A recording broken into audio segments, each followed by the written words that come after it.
morning, sports fans, and welcome to the defining moment right here on IE Sports Radio, your directory for all that is sports. What's going on, y'all? It's me, your boy Larry B, bringing it to you here on a beautiful Wednesday evening. It is Wednesday, August 21st, 2019. And my gosh, it has been another awesome week in sports. We are talking about a softball team who has no quit in them whatsoever. Can we get a hand clap and an applause for the USSSA Pride, baby? They got it done this week.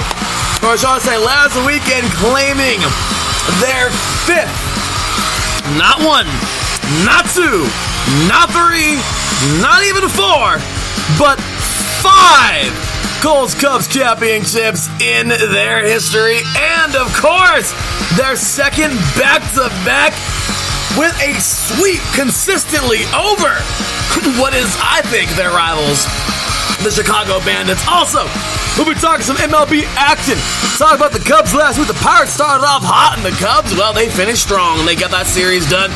That is one crazy division. That NL Central just gets crazier as we go on. Also, we'll be talking about those New York Yankees taking on those Los Angeles Dodgers this week. This is going to absolutely be the series of the week, ending on Sunday Night Baseball, and of course, the Battle of New York. Well, why is it called that? Because there was Brooklyn, y'all. Just saying. So with that said, we got a pretty good series going on this week. Also, the WNBA, so many games the week last week, and we got 2 of them going on actually 3 of them going on this week. That playoff picture is taking shape, and it is gonna be a battle all the way to the end of the to secure those final playoff spots. Also, we have a load of soccer to get to in the soccer press portion of the show tonight. Talking NWSL, Seattle Reign, and the NC Curry's going head-to-head this week. Also, Chicago Red Stars and the Portland Thorns FC. Looks like we, as my ourselves, a playoff preview right there. Also, it is rivalry week, or if you will, Derby week in the MLS. So many great derbies to get to, including my favorite, El Tráfico. Let's go, Galaxy, going on. Lots of leagues kicking off this week in Europe, and lots to get into in South America, of course, talking Argentina and Brazil. Also, we'll be getting into some auto sports. NASCAR at Bristol, the last great Coliseum, heading on over to Darlington. Now that is quite the Coliseum for Throwback Week. Also, getting ready for the NASCAR playoffs and the and the NHRA playoffs coming on up here. IndyCar getting down to the final couple races here. Talk about some MotoGP, y'all, and the British Grand Prix coming up this weekend. And of course, Kovalev defending his title this week against Yarde. U.S. Open underway, as well as the NFL preseason. NCAA football getting ready to go this weekend, and plenty to talk about once again in NCAA sports. Ladies and gentlemen, you are tuned in live to the defining moment right here on IE Sports Radio, your directory for all that is sports.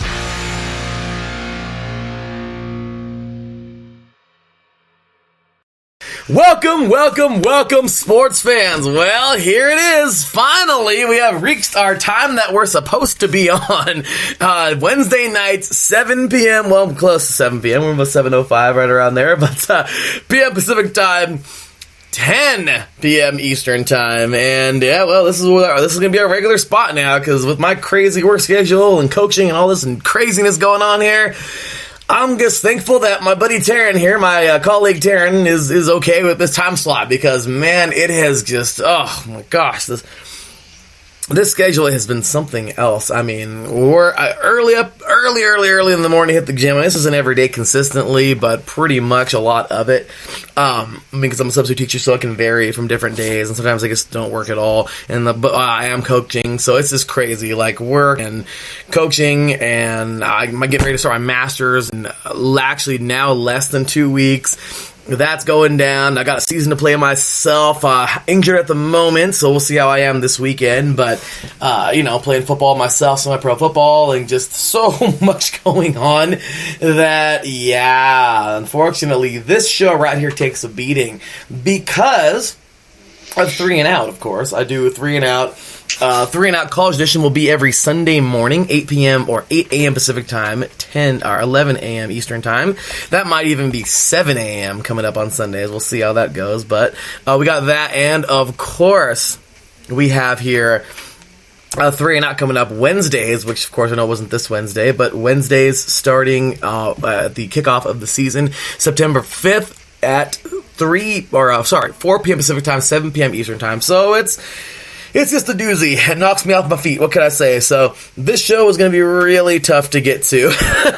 But this is going to be usually fresh after Three and Out every week. So I'm going to have 6 hours on the air from every Wednesday. So it's going to be literally just 4 p.m. to 10 p.m. for me every week on Wednesday. So it's going to be a crazy one because Three and Out's a 3-hour show, and of course the defining moment here. So it's going to be a lot of fun, but man, it's going to be tiring. But hey, as my co-host here always says, the show must go on. So with that said, y'all got to always say, all glory to God. Nothing's possible without Him. Of course, number one above all, our Lord and Savior Jesus Christ. Without Him, nothing is possible. Without Him, nothing is possible. Without Him, no one is possible. And of course, all of you listeners out there, we love y'all. We thank you so very much. Without you guys, IE Sports Radio isn't possible. So we thank you all so very much for that. And there's just, like I said, so much to get into on today's show. But before we do that, I gotta introduce my boy, man. Ladies and gentlemen, to welcoming, he is, of course, writer for The Pilot, and of course, proud member of the IE Sports Radio family. Now my co-host here, gotta change the banner pretty soon, so I get some time to change that up. But of course, my co-host here on The Defining Moment, talking all sports every Wednesday evening now. With that said, gotta welcome in my boy, man. He's been joining me all over the place on Three and Out College Edition, and even here. He's all over the place, and what can I say, man? Well, of course, this is his spot as my co-host, but what can I say, man? He's a jack of all trades, and I'm really glad to have him a part of the IE Sports Radio team, man. Ladies and gentlemen, welcome in my boy, my brother, man. What's going on? Terran Rodriguez, what's going on, brother? How you doing today? Good evening, sports fans. I'm glad to be here on this beautiful Wednesday evening for another edition of The Defining Moment. It is great to be here, like I said. Thank you for everything you do, Larry. And once again, all glory to God, like you said. And thank you to all our listeners who are tuning in, especially on the East Coast, because right now it's 10:14 as we are recording this. So if you're listening on the East Coast, hats off to you. I couldn't have said that better myself, Darren. If you're listening on the East Coast right now, then you are awesome. you're probably just going to bed. What was that, Darren? And you deserve a cookie, yeah? Yeah, shoot, if we had cookies, I'd try and ship you one. I really would. I don't know how good it would be when it got there, but I mean, yeah, it's absolutely deserve a cookie because this has been something, man. I mean, this has just been... it's been crazy to find a time, but here we go, and absolutely, you guys all deserve a cookie over there because you are awesome. But, of course, this show, we kind of knew that it would be tough on everybody over there on the East Coast, but that's why it's a podcast, and we are thankful for all of you listening, especially on the podcast version of the show. So, if you have been listening... if you are listening tomorrow, on Thursday or sometime this week, we really appreciate you. If you're listening Thursday, whenever you drive to work or, at lunch or at work. I'm just kidding. But or on the drive home, just saying, we thank you so very much for being, for listening to us and showing us some love. And hey, you're always very, very welcome. You're always, well, of course, you're welcome for the show, but you are also more than welcome. You are thanked by myself and Mr. Taryn and all of us here. So, all of us here at IE Sports Radio. So, with that said, all right, well, we got ourselves one crazy busy show to get to tonight, Taryn, don't we? I mean, we got all kinds of stuff. But first, I got to ask you, man, first things first, we have, as I mentioned, all that craziness there in the introduction. First things first, man, what have you seen this week in sports that you're just like, you cannot wait to talk about? So last weekend, when I was doing my solo edition of Bases, I was also keeping an eye on the World Championship Softball U19 finals between Japan and USA. And, oh boy, that was a doozy of a match right there. It actually had to go extra innings. And, once again, it was crazy. It went to the 8th inning, it went 8 innings. 7 innings were not enough, and it looked like Japan was going to win this one, considering they were just ripped. They actually managed to score 3 runs in the top of the 8th inning. Looks like the fatigue managed to get to the USA's pitcher, but USA didn't quit. They managed to get a couple players on base, and then Oregon State's Frankie Hamoud of Team USA knocks a 3-run homer, and I was just astounded. I'm like, that is like Mike Trout right there. That's Derek Jeter. She went Derek Jeter mode. She went Mike Trout mode. She went everything mode. That 3-run homer tied up the game at 3-3 between USA and Japan, and that was just crazy. I couldn't believe that. And then there was a weird ending to the final. You know, the Team USA had a runner on third base. You know, she was 60 feet away from scoring, and then it looked like it was going to be a ground out to second or third base, but then the ball goes off of the catcher's arm and it goes past the catcher, and then the runner on third goes all the way home, and suddenly Team USA is just celebrating, and that's the game right there. It's 4-3. So big, huge shout out to Team USA on getting that win. There was no fight. There was no quit within them. There was all kinds of fight. They didn't give up despite the score. That's just amazing right there. You have to feel for Japan, though, losing a game like that, because, you had the game pretty much won, or at the very least sent it into the ninth inning. But honestly, you got to like the grit and determination that USA was brought in that game. It looked... Because, for the most part, they were just mowing down the competition throughout the U19 championships. But then they got to the final match, and then it looked like they met their match after they were down 3-0. And I was even messaging you guys, and I was saying, it's rally time. And I even posted a gif of the rally monkey, and I guess that rally monkey came true. So, once again, huge shout out to Team USA for bringing home the gold. Well done, Team USA. Few locals on there. Jadalyn Alchin of Huntington Beach. Kelly Godin, who went to Mater Dei, was on that team.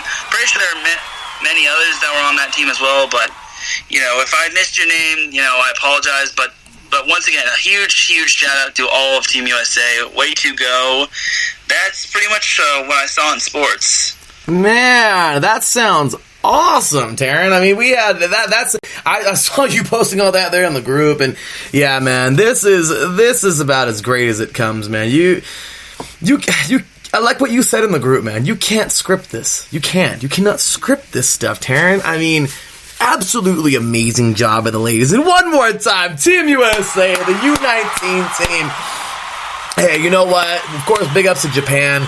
It just brings me back to, I mean, the Japanese-USA rivalry, I guess, in soccer has bled over to, or has jumped on over to softball, maybe some way, maybe not 100% rivalry, but I mean, my gosh, I mean, we all remember, or, some of us, that World Cup 2011, where Japan just broke the hearts of the USA, and the Japanese did this and they got it done. Those ladies played an incredible game, defeated the USA, rightfully so. They were the better team, and they came forward and got it done, and they won in PKs. I know some people are saying, or some people are, maybe bitter or whatever, but hey, end of the day, I don't care. PKs, it's a rough way to lose, or it's a tough way to win. But guess what? You still got it done, ladies, and they did it. A couple of years later after that, Taryn, I don't know if you remember, but in 2015, I think it was like 5-0 USA within the first 20 minutes, or 30 minutes of the game. USA went off, and that was that, But of course, it didn't go on over to this year's World Cup. The USA still won. Japan was I think knocked out in the earlier rounds, but still, it was very those 2 years 4 years apart were very memorable. And here you go again, the Japanese players, they are athletes. I'm not trying to say that none of their races around the world, other countries aren't, but it goes to show. I mean, the Japanese baseball team, their league is insane. The Japanese league is awesome. Incredible talent over there, and it goes to show these ladies can play too. The before the USA ever won the World Baseball Classic, 2 years ago? Japan had already won it like once or twice since it's been going in like 2004, I think, or 2005, I think is when it has, as long as it's been going or something like that. But anyway, yeah, so as you can see, the Japanese can certainly play on the diamond. So big ups to the Japanese women, the 19-year-olds to play in this U19 game, or the sub 19, or I don't know how it goes. I don't know if they're all 19 or if they're just sub 19 or something like that underneath 19. But regardless, big ups to them. But hey, big ups to the ladies of the USA for getting it done. So that's awesome stuff, and plenty to get to. Of course, we actually got a little softball to get into momentarily, Taryn, coming up with some action here from the NPF Championship Series coming right on up. But first, we're going to take a break. And when we get back, be ready, because it's going to be a good one. Now, we're talking NPF Championship Series, or shall we say hashtag Series 19, as Taryn likes to say, what was it? Upset? With a question mark? The upset special. The upset special. We will get to that on the other side of this break. Once again, you are listening to The Defining Moment right here on IE Sports Radio, your direct feed for all that sports. Be right back after this.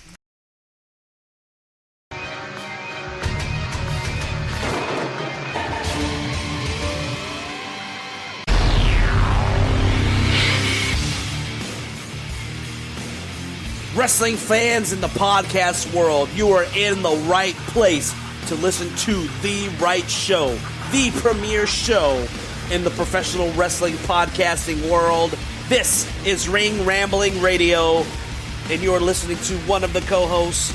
I am Martin Sandoval, a.k.a. the SoCal Saint, along with my two co-hosts, the lovely Felicia and my boy Matt. Yes, every Saturday or every other Saturday morning, you can listen to us, the premier wrestling team, giving you the premier wrestling news, rumors, updates, event discussions, everything that has to do with professional wrestling. You're in the right place. IE Sports Radio presents Ring Rambling Radio. Don't miss it, because it's just too sweet.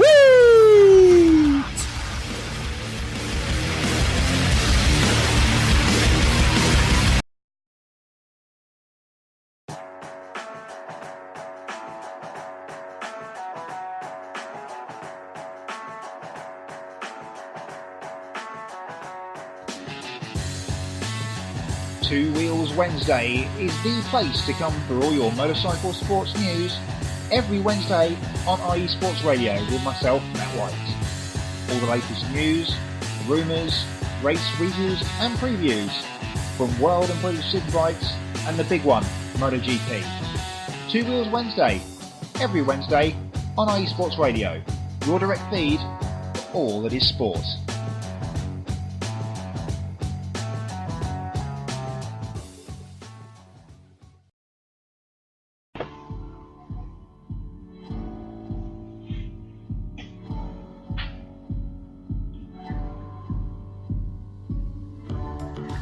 Hi, I'm Phil Robinson, running points, setting up Phil Jones for the finish.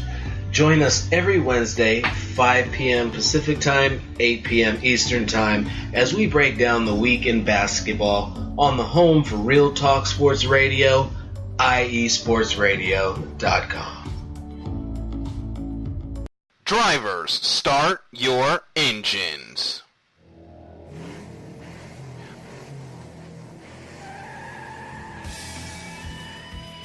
Auto racing takes many forms, from the close quarter contact of NASCAR to the high-speed, high-risk atmosphere of IndyCar, all the way to the pinnacle of technology with the Formula One World Championship. No matter if you prefer the high banks of Daytona, the concrete canyons of Long Beach, or the flowing curves of the Nürburgring, the international language of motorsports is simple. Go fast, run hard, and come home first. So join us, myself, Darrell Kinsey Jr., Lolita Camello, and Michael Ward, on a world tour of all the best motorsports has to offer on the Extra Mile, Thursdays at 7 p.m. Eastern, 4 p.m. Pacific, only on your home for all that is sports, IE Sports Radio.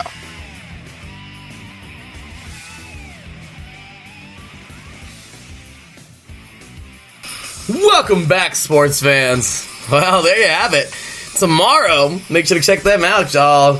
Daryl Kinsey Jr., Miss Lolita Camello, Miss Caitlin Seaton, and Mr. Michael Ward.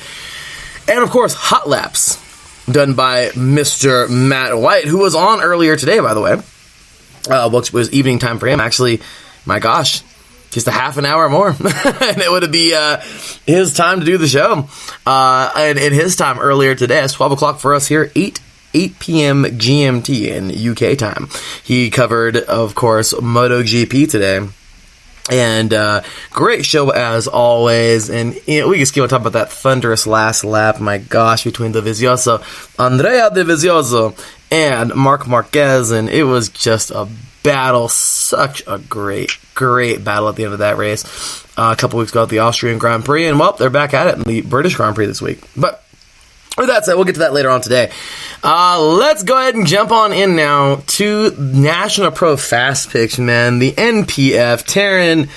I mean, well, first thing first, you remember those two players' names. We can go ahead and start things off with there. But, Taryn, my gosh, talk about a series. Or, Taryn, was it really a series? I mean, just the week before, the Pride takes out the Bandits defeat the Pride. They sweep them. It was a 2-game series, but we just got a preview right before. We don't have playoffs, and we just went right to the championship series for the NPF this year. And, Taryn, it looked... These teams went head-to-head numerous times this year, since there's only 6 teams in the National Pro Fast Pitch. And it's like they just ran through them. I mean, don't get me wrong, it was a battle for the most part in the first couple of games, but, well, the first game was kind of crazy. I think it was 3-0. And the next game, it was pretty close. Forgot the score of that one. But the next game, 3, the USSSA Pride just went off 8-2, and there was just it was just over. Those ladies kicked it into hyper mode, man. Kicked it into overdrive, whatever you want to call it, and they got it done. They won it again. And ladies and gentlemen, just congratulations to the USSSA Pride. They got it done, winning their 5th National Pro Fast Pitch, or if you will, their 5th Coles Cup championship in franchise history, and their 2nd back-to-back. Give it up, y'all, once again, for the USSSA Pride!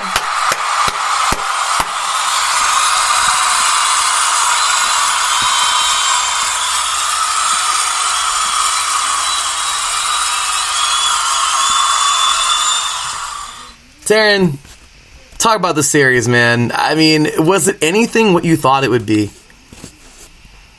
Well, no, it wasn't. I was very surprised that... I wasn't really surprised that the USSSA Pride was able to win that series, but I'm surprised they were able to sweep that. I mean, Chicago had the home field advantage. They had all the momentum going for them. It was just... everything went right for them going into the Coles Cup Championship Series. And then a different Pride team showed up. They obviously let go of those 2 losses that they suffered against the Bandits. And honestly, that was a different Pride team. Last week, I think they were just a little too ahead of them. They got a little too ahead of themselves, and they didn't play.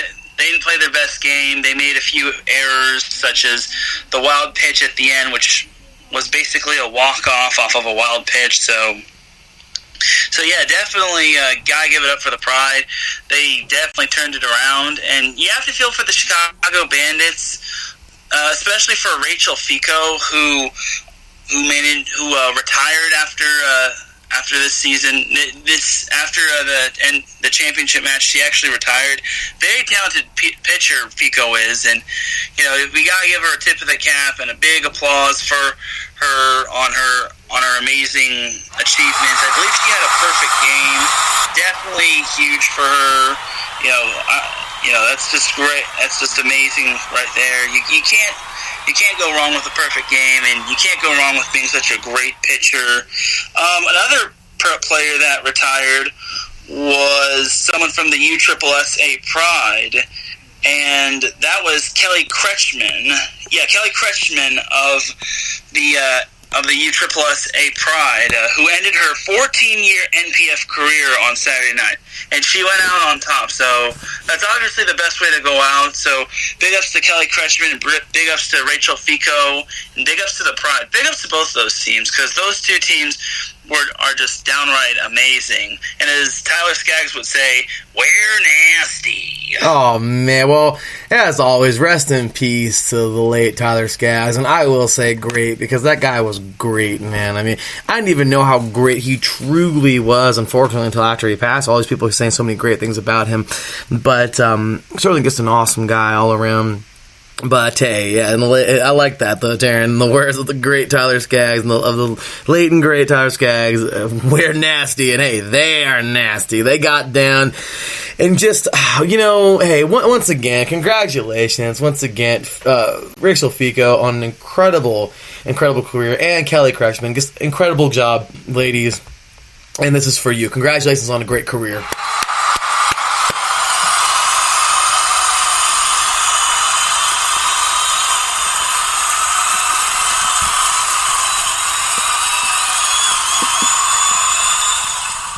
Or shall I say great careers, because those ladies were awesome. And hey, you know what, they showed out, and so many great years of them playing on the softball diamond, or on the diamond. They certainly went out with a bang, both of them. Unfortunately, both of them maybe not 100% what they would have wanted, how they would have gone out. Of course, Kelly Kretschmann, yes, but Rachel Fico, of course, you'd love to end things with a victory, and to ride off into the sunset. But for one player it was, and for the other it wasn't. Regardless, they both deserve such a great applause, and to win things, to end things on such a great note, to at least play in the series.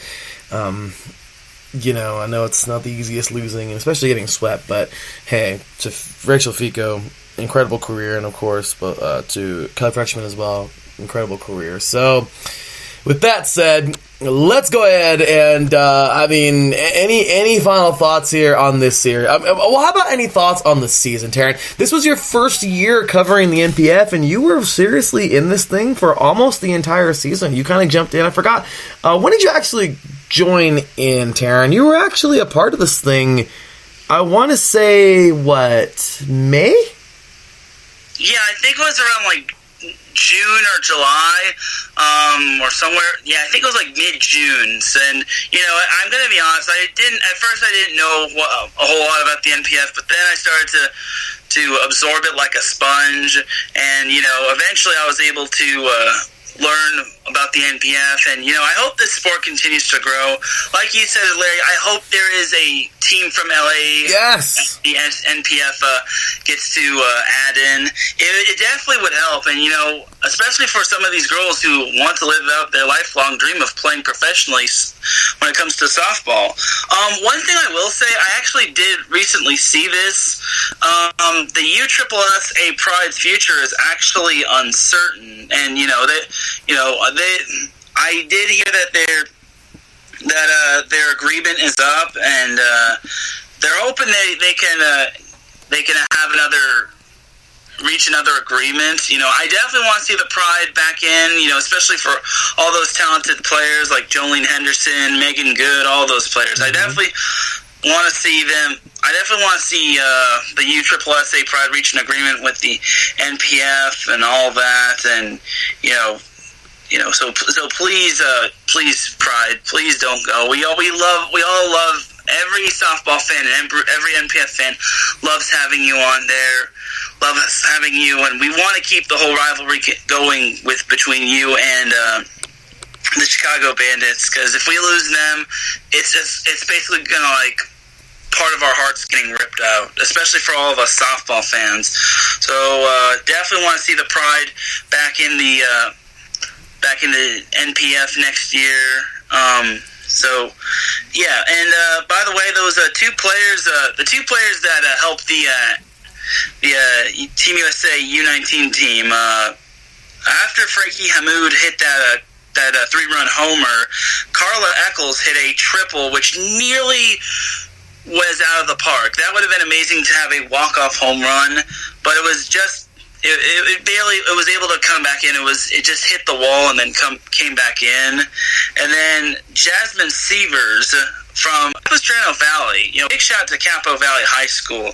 Jasmine Severs drove in the game-winning home run. She had the game-winning RBI single. So, once again, big ups to Orange County, Capo Valley, big shout out to them. And so, yeah. Well, that is awesome. I didn't even know that. I didn't know that about the Pride, dude. That sucks. I would hate to see them go. And I really, really, really hope they stay put and they can reach an agreement with the NPF.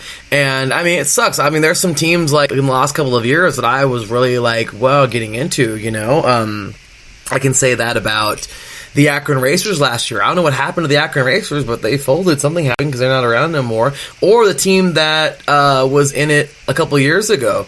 I think the Chicago Bandits won it 2 years ago in 2017. And they defeated a team by the name of the Scrapyard Dogs. Or the Scrapyard Dogs, I think, might have won it. So I forgot. I think they were out of Texas. I forgot. But they were a great team. And it sucks when these teams go. So I really hope that the NPF can continue. I know that there was a couple of leagues pre-NPF that were just maybe different types of leagues. Maybe that was, led to the birth of the NPF. But now that it's here, I don't want it to go nowhere. I think the MLB is so gosh darn big.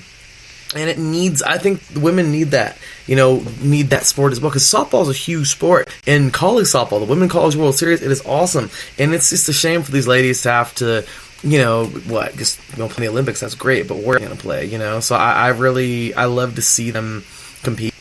I don't want to see them continue to compete. And I really do not want to see either, teams or the league fold. Which I don't think the league as a whole would fold unless there was some terrible issues, which I wouldn't want that. But we really do need this, and these teams are the reason. With no teams, there's no league. And they brought in, the Canadian Wild. apparently it's a Canadian team. I think, they brought in. Let's see who else. The Beijing Eagles. The Beijing Eagles. We have them. And we have the Aussie Peppers from Australia. So it's these ladies, they're trying really hard. And I remember seeing, on the website a couple years ago, was it last year or something like that, help out. Are you interested in making a team? And I really hope somebody wants to take interest in that. I'm telling you right now, I would love to. If I was a millionaire, all this money or whatever, I would love to invest in a pro fast pitch team because these ladies really do go all out, and it's such a cool sport, such an exciting sport. And as you can see with the U19 softball, how exciting that was. I didn't get to see that, but how awesome and exciting that was. That's awesome. Taryn was commentating pretty much the whole thing, through text. But that was, through our group chat on Twitter. But it's so true how awesome these, the sport is. And I would just absolutely hate to see it go. And I want more teams to be in this thing. I would love an LA team. Oh my gosh, I would rep that team like the Sparks. I would totally rep that team. I would love that team like crazy because that right there is my team. That is our team. It's a Southern California team, and there's no teams out this way on the West at all, really, from what I can see. And I don't know if there ever was any. Maybe there was, but I always love it to be more. So, with that said, real quick, Taryn, we got to transition on over to the MLB, but yeah, man. Final thoughts on the NPF season this year. So, once again, I definitely want the NPF to grow. If you're a softball fan, please continue to support the NPF. Whether you're in high school, whether you're in college, or whether you're just starting, please support the NPF. They definitely appreciate it. And, it's starting to even grow on me as well. So, and to all baseball fans, or any sports fan in general, support the NPF. Because, these ladies are putting in the work, and they're putting in with all their batting practices, with all their pitching practices, all their strength and conditioning practice, and all that. So yeah, definitely support these ladies, as they're working like Mad Hatter. Yeah, absolutely they are. So let's go ahead and give those scores real quick. The first game was 3-0 Pride on last Thursday. Then on Friday it was 5-4 Pride. And then, of course, and I mentioned the last game, game 3, could have gone to 5, but it ended up going to 3 only, and it was 8-2 as the Pride got it done. So congratulations once again to the USSSA Pride, and there it is. That's that. So we'll put as Daryl, in the words of the great Daryl Kinsey Jr. here at iSports Radio, host of the Extra Mile, or host of the Extra Mile, and founder of the Extra Mile here on iSports Radio, our auto sports show, our motorsports show that is, on 4 wheels. Mr. Matt White, of course, on 2 wheels with 2 Wheels Wednesday. But big shout out, of course, a nice, neat little bow. That's where I was going. We'll put a nice, neat little bow on the NPF, the 2019 NPF season, and what a great season it was. Ladies, you never disappoint.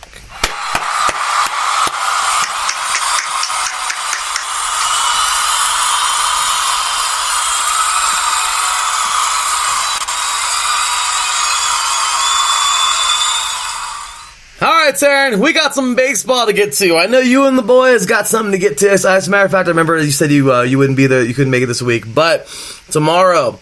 So we'll have a little mini version of Bases Loaded this week. But Mr. Blake Henley and Mr. Brandon Buckingham will be at tomorrow for Bases Loaded, same time, 7 p.m. Pacific time, 10 p.m. Eastern. But Taryn, today you and I will discuss some baseball for about the next 35-ish minutes around there. And talk about what was a pretty interesting week. And, well, what was a part of that interesting week? The series of the week last week, we had the Bucks, if you will, the Pirates taking on those Cubs in that crazy NL Central division. And, my gosh, it was something. I think you predicted this, Taryn. I think you said the Pirates took the first game and the Cubs would take the next 2. And if I'm correct me if I'm wrong, but I think that's what you said. But guess what? That's exactly what happened. Of course, you know. But first game, the Pirates come out, man. It was a pretty good baseball game here. The Pirates win a 3-2 game. You gotta love a good 3-2 battle. A nice, low-scoring, hard-hitting type of game. Reminds me a little like football. So, just saying. Last Friday, these two teams went at it for the first time. Of the series, not of the year for sure. I'm sure they've gone heads up many times already. But they would go head-to-head, where this game was all decided. Let's take a look here, courtesy of the ESPN SportsCenter app. This was quite the show. We have one score here in the 4th inning.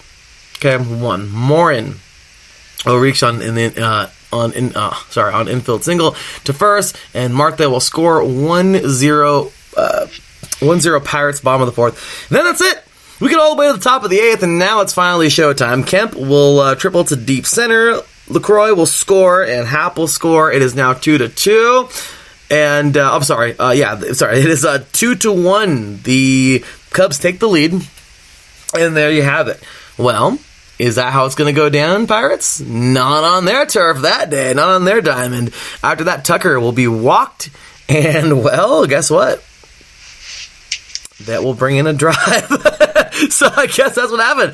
Tucker walked, Reynolds scored, and Morin goes to second, and Gonzalez goes to third. So there you go. That's already the first dinger. It's 2-2 now. Or the first, it's not a dinger, but certainly probably feels like a dinger. Doesn't feel very good to, walk somebody and have it tied up down the bottom of the 9th. And then Newman comes up and puts this game away. I don't know if he was the hitter afterwards, right after, or how many batters after, but I didn't get to watch the game. But Newman will single to center, Gonzalez will score, Tucker to second, Morin to third. But the one that mattered, of course, walk-off RBI. Newman drives in Gonzalez in his 3-2 final score. Pittsburgh wins this thing, so congratulations to them on this game. They'll move to 51-70 on the night, or on the season that night. Then we go on to game 2, where it was just another low-scoring battle. And that's it. 2 scores in the top of the 7th and top of the 8th. Bryant will homer to left field, so 387-foot hit. And then Happ will score. LaCroix to second on picked-off error by Catcher Diaz. So look at that. Looks like Happ will steal home. I don't know, it's not necessarily stealing home, but hey, he advances and takes home in the top of the 8th, and that's it. 2-0. This game will conclude. The Cubs will take their first victory of this series, and then on to Sunday Night Baseball, where open the floodgates, because this was just a beatdown. I'm not even going to go through all of the scores in this one, because in the top of the 5th, it was already 7-0. Seriously. We had a few home runs here. Actually 3 of them. Castellanos, Hayward, and Rizzo will all score home runs. Rizzo will actually be a home run with driving in a run as well.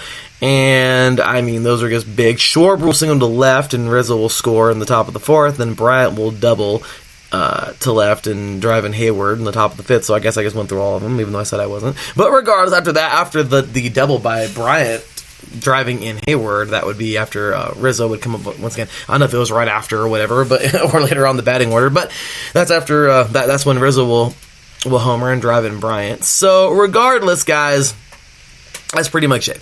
Markdale will homer to left in the bottom of the 9th, but there was nothing doing. They had to make up 6 more runs after that, and well, it was kind of a big deficit, and that's it. So the Pirates will finish the series at 51-72, and the Cubs will finish the series at 66-58 at that point. That was a few days ago on Sunday night. Of course, they've moved around by now, but that will be that, and the Cubs will then take the series 2-1. So Taryn, have at it, man. Your thoughts on the series?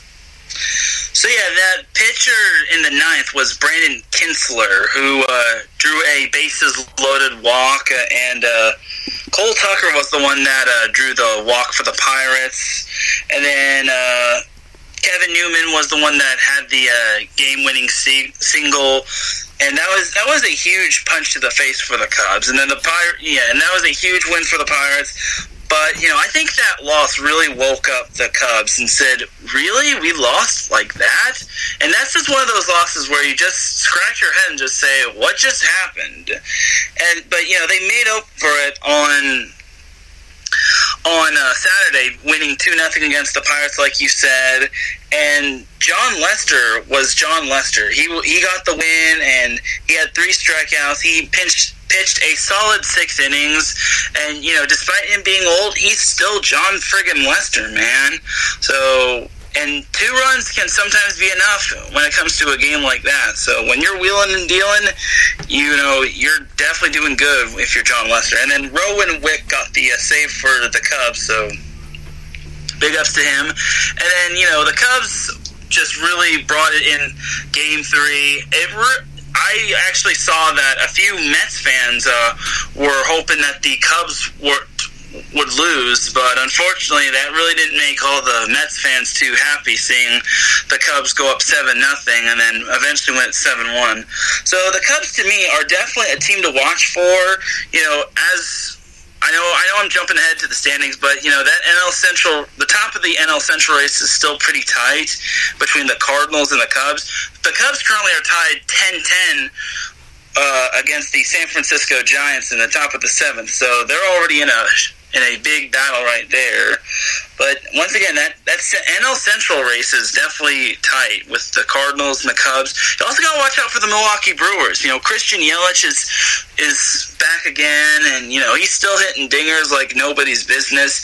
And honestly, and you also can't underestimate the Mets, because the Mets are still pretty dang good as well. Looking at the Cubs schedule, they obviously have a 3-game series against the Giants at Wrigley Stadium, and then after that they face the Nationals, which is a huge series, and then another huge series they're at New York, they're at the Mets, then they return home to face the Cubs, or the Cubs face the Brewers, they return home to face the Brewers, and then it gets a little bit lighter going as they have a 2-game series against the Mariners, but then they come back to face the Brewers as well. So going forward, this is definitely a huge, a little bit of and 2 of their last 3 series for the Cubs is against St. Louis. So you definitely have to. If you're the Cubs, you definitely need all the wins you can take, and you definitely have to scrap when possible, and you can't just give up games that you should definitely win, because they definitely could have won that one, but Kinsler managed to wet the bed, unfortunately. But we'll see how it goes for the Cubs. They're definitely a dangerous team, but the Cards are they're pretty much with the Cards. And the Brewers, once again, you can't sleep on them, because Christian Yelich is still a beast.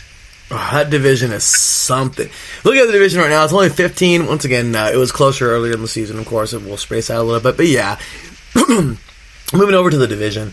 Absolutely, Taryn. This division is something to watch, but yeah, you don't need to be losing games you shouldn't be losing. I mean, that's all there is to it. I know it sounds so cliche and so duh, but if you think about it, that's really the way it should be, because my gosh, it's a 15 and a half game margin from first to last place, from the Cardinals all the way to the Pirates as we speak right now on Wednesday evening on August 21st. This is it, Taryn. We're almost into the final month. This is it. We are in a month and a couple of weeks. So let's do this real quick. Before we move on to the overall standings, any other series that kind of popped out at you this week other than our series of the week? So, looking at the series this weekend, I'm looking at Thursday's game. The Red Sox and Royals are going to be continuing their suspended game. That could be a big momentum giver for the Red Sox. But the Red Sox, they're still trying to scrap together as many wins as possible, because they're technically still in the wild card race. But they don't have but their window is pretty much closing. Like I said on Saturday on Bases Loaded, the Red Sox's window is vastly closing. And if the Oakland A's still continue to get hot and the Rays win their games, and then if Cleveland continues to have their vice grip atop the AL wild card, the Red Sox will be looking at no playoffs after winning the World Series last year. So there's that. Looking at Thursday's games, the Yankees and Athletics conclude their series. For Friday, once again, obviously the Yankees-Dodgers pops out at me, but the Nationals-Cubs are a big series right there. That could pretty much decide the NL wild card right there, or the NL Central. Because looking at the NL wild card, the Cubs occupy the second spot with the New York Mets right behind their coattails with 1.5 games back. So that's definitely a series to watch for. Looking at the other games, it doesn't look like there's too many noteworthy series other than the Nationals, Cubs, and Yankees, Dodgers. I guess if you want to throw teams that could spoil or rain on someone else's parade, the Angels, Astros, it would have been great to see the Angels having a better record and just being in a better position. But again, they kind of imploded when they lost that game to the Baltimore Orioles and pretty much lost that series. And that was pretty much where they kind of got derailed. And one of my friends who's an Orioles fan said it best: the Orioles wrecked the Angels. They broke them. So I guess if you're a fan of great pitching or great hitting, the Angels, you can do no wrong with the Angels Astros, but I think it's just mainly Yankees, Dodgers, and Cubs Nationals this weekend. I like that. And also, speaking of spoilers there, Taryn, how about some interesting games? Well, of course, they're all very interesting, but Nationals and Cubs going heads up this week. The Nationals are right now, they're ready to rock and roll. They're in the wild card right now. The Cubs are at the line. And, the Nationals and Cubs are going to be quite the series. Reds and Pirates, they're at the bottom of the NL Central, but still, that should be pretty good. It's still a division rivalry. But how about these ones, Taryn? How about Rockies and Cardinals? The Rockies are 10 games back from the wild card. If they get there, awesome, but let's just be realistic, they're probably not. The Dodgers long ago won that series, won the NL West, at least, not to ran everybody else's parade so early, but let's just be realistic. The Dodgers pretty much already won the NL West, but the Rockies and Cardinals could be crazy, because imagine the Rockies coming out and taking care of business in St. Louis and making things a mess, continuing to make things a mess in the NL Central, and just making that fight at the top even crazier. And how about the Diamondbacks and the Brewers? Again, you have two NL West teams this week who are going to be on the road taking on two of these NL Central teams in a 3-game series. Taryn, imagine if one of these teams were to sweep the other on the road and, throw a wrench in the gears for somebody else. For instance, we're talking right now about, let's go back to the divisions here. Once again, courtesy of the ESPN Score Center app, where I'm getting my sources from. How about this? St. Louis right now is, of course, leading by a half game. You have Milwaukee 4 games back. Taryn, how incredibly crazy would it be? I mean, think about this. The Brewers just sweep the Diamondbacks, and out of nowhere, the Rockies sweep the Cardinals. Calamity, because now you have a 1-game gap. Okay, they jump up within 1 game.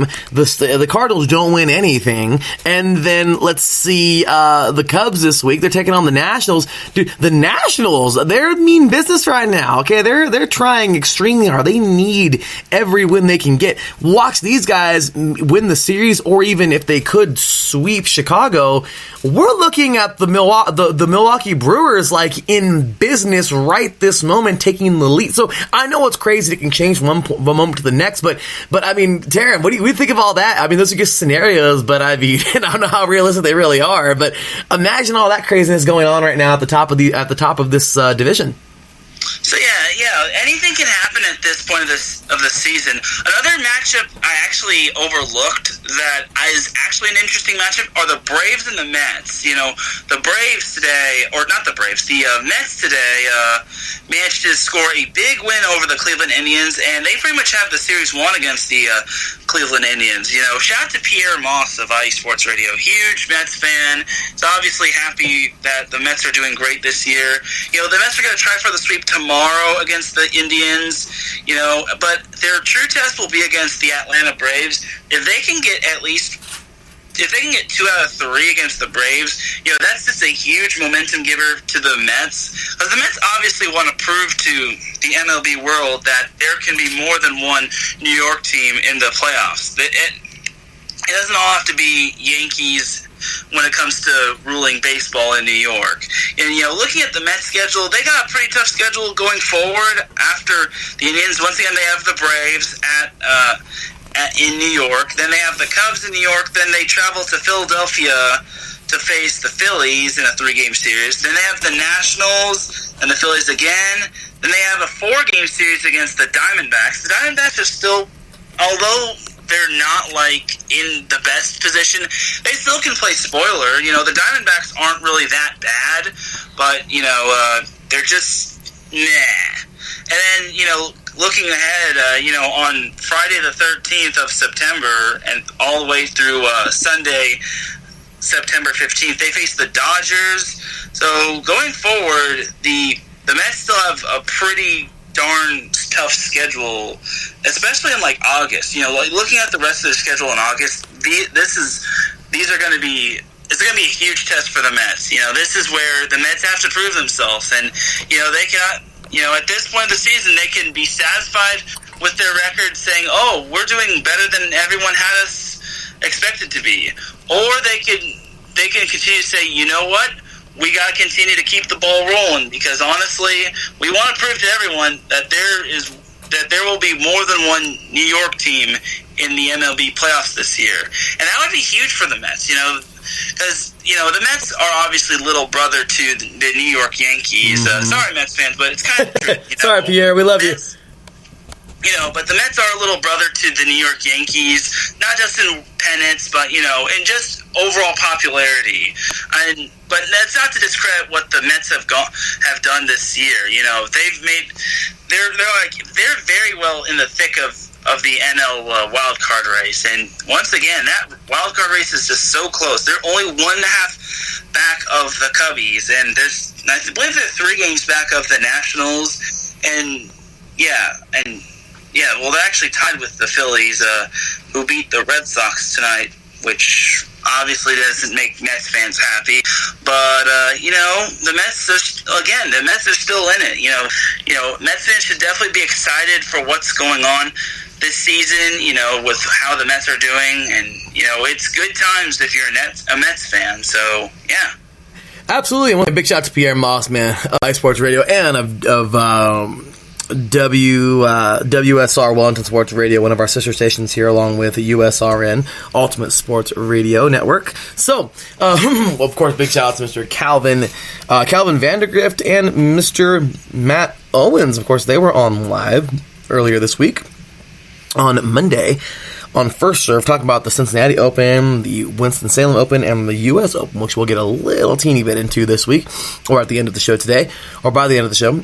And, of course, big shout out to Mr. Seth Eves as well, over there on USRN.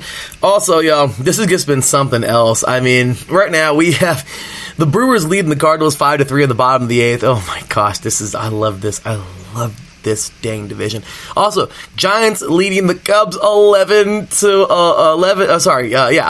10 in the the bottom of the 7th. Oh my gosh, this division, it's just crazy. I mean, this Giants, what if they beat these Cubs right now? It's 11 to 10. They're having a dang, I don't even know. They're just scoring like crazy. It's like, where's the defense at today? Bats are going wild. Yankees also trailing the Athletics 4-1 right now on the road in Oakland. Dodgers and Blue Jays just underway, mid-third. They're tied up at 0-0. Rangers just took out the Angels. Great job, Angels. I know, right? But Rangers it just happened right now too. 8-7. I just got the update. They got another walk-off. The third time in 4 games for the Angels that they were walked off by the Rangers. So, luckily the Angels don't have to go back to Arlington anymore. But, that's just a huge punch in the teeth. And going forward, whatever little hope they have of trying to make the playoffs, it just got even shorter. And, facing the Houston Astros, I'll be surprised if they even take one game, because against the Astros, they're not going to pull any punches. I'd really hope we did something, but it's not looking so great, I guess, for the Angels this year to make the playoffs. But hey, I guess what we always love to say, on to next year. So let's hope we can do something better next year. We'll have a better team, I think, and hopefully we can make some moves in the, better. I don't know to say it like that, but hopefully we have some more moves and get a little better pitching in there, of course. Unfortunately, Tyler Skaggs is one of our aces, and unfortunately lost him this year. But if we can get some pitching in there and get some more stuff to go, some more players. But regardless, of course, I'm not the biggest baseball guy, but I would definitely love to see this team improve and be a lot better than what they were in the last couple of years. This year was close, but no cigar. Let's hope next year is that year. So, Rangers just defeated the Angels 8-7 at home. Reds defeat the Padres already today 4-2. Rays over the Mariners 7-6. White Sox over the Twins 4-0. Rockies over the Diamondbacks 7-2. Orioles over the Royals 8-1. Nationals over the Pirates 11-1. Mets over the Indians in 10 innings 4-3. Phillies over the Red Sox. Ouch! Taryn brought that up earlier. Did this team miss the playoffs? Ouch! But is what it is. World Series hangover. Braves over the Marlins 5-0, and the Tigers over the Astros 2-1. So let's go ahead and jump onto the standings as of right now, and we'll jump into the series of the week. But courtesy of the ESPN Scorecard app, as they stand right now, they will be changing very soon. Of course, got some games going on at the moment, but right now we have in the AL East the Yankees at 83-44, Tampa Bay at 74-54, Boston at 67-60, Toronto at 52-67, and Baltimore at 40-86. In the AL Central, we have Minnesota at 77-50, Cleveland at 74-52, Chicago White Sox at 45-81. And Detroit at 37-86. And in the AL West, we have the Houston Astros at 81-46, the Oakland Athletics at 72-53, the Los Angeles Angels of Anaheim at 63-66, the Texas Rangers at 62-65, and Seattle at 54-74. And then moving on to the National League in the NL East, we have the Atlanta Braves at 70-52, the Washington Nationals at 68-57. The Philadelphia Phillies at 65-60. The New York Mets at 65-60 as well, and the Miami Marlins at 45-79. In the NL Central, as I mentioned already, the craziest, in my opinion, the craziest division in baseball right now. See the St. Louis Cardinals at 67-57. The Chicago Cubs at 67 and 58. The Milwaukee Brewers at 64 and 62. Cincinnati at 60 and 66. And Pittsburgh at 52 and 73. And then, last but never least, the NL West. We have the Los Angeles Dodgers at 83 and 44. The San Francisco Giants at 63 and 63. The Arizona Diamondbacks at 64 and 64. The San Diego Padres at 59 and 67, and the Colorado Rockies at 58 and 69. So, with that said, let's go ahead and jump on into our series of the week. As you know, it's always the series that ends on Sunday Night Baseball. And, well, Taryn, I don't even know if there's a whole bunch to even talk about. Because as of right now, these teams are both tied at 83 and 44. Of course, we got a couple more games to go until we get there, until Friday. Or one more game, which I think they both play tomorrow, if I'm not mistaken. The Yankees certainly do. And let's see if the... Okay, so the Yankees, they're finishing up their series with the Athletics and the Dodgers. Yep, they're playing the Blue Jays. Would you look at that? They're playing each other's division. So, with that said, yep, there's one chance for them to be tied in record-wise, or to be one game off, depending if they win or lose by tomorrow. And, well, actually, no, because the Yankees, well, they're both playing right now. So, we've got two games going on right now, and they're both on the West Coast. So, this series will take place in LA, so the Yankees will be coming right on over here. It looks like they have a trip on the West Coast right now, and we got a 3-game series on Friday at 7:10 p.m. Pacific, 7:10 p.m. Pacific time, 10:10 p.m. Eastern time. On Saturday, it will be. I don't think it's the same time. Oh, it is at 1:05 p.m. Pacific time, 4:05 p.m. Eastern time.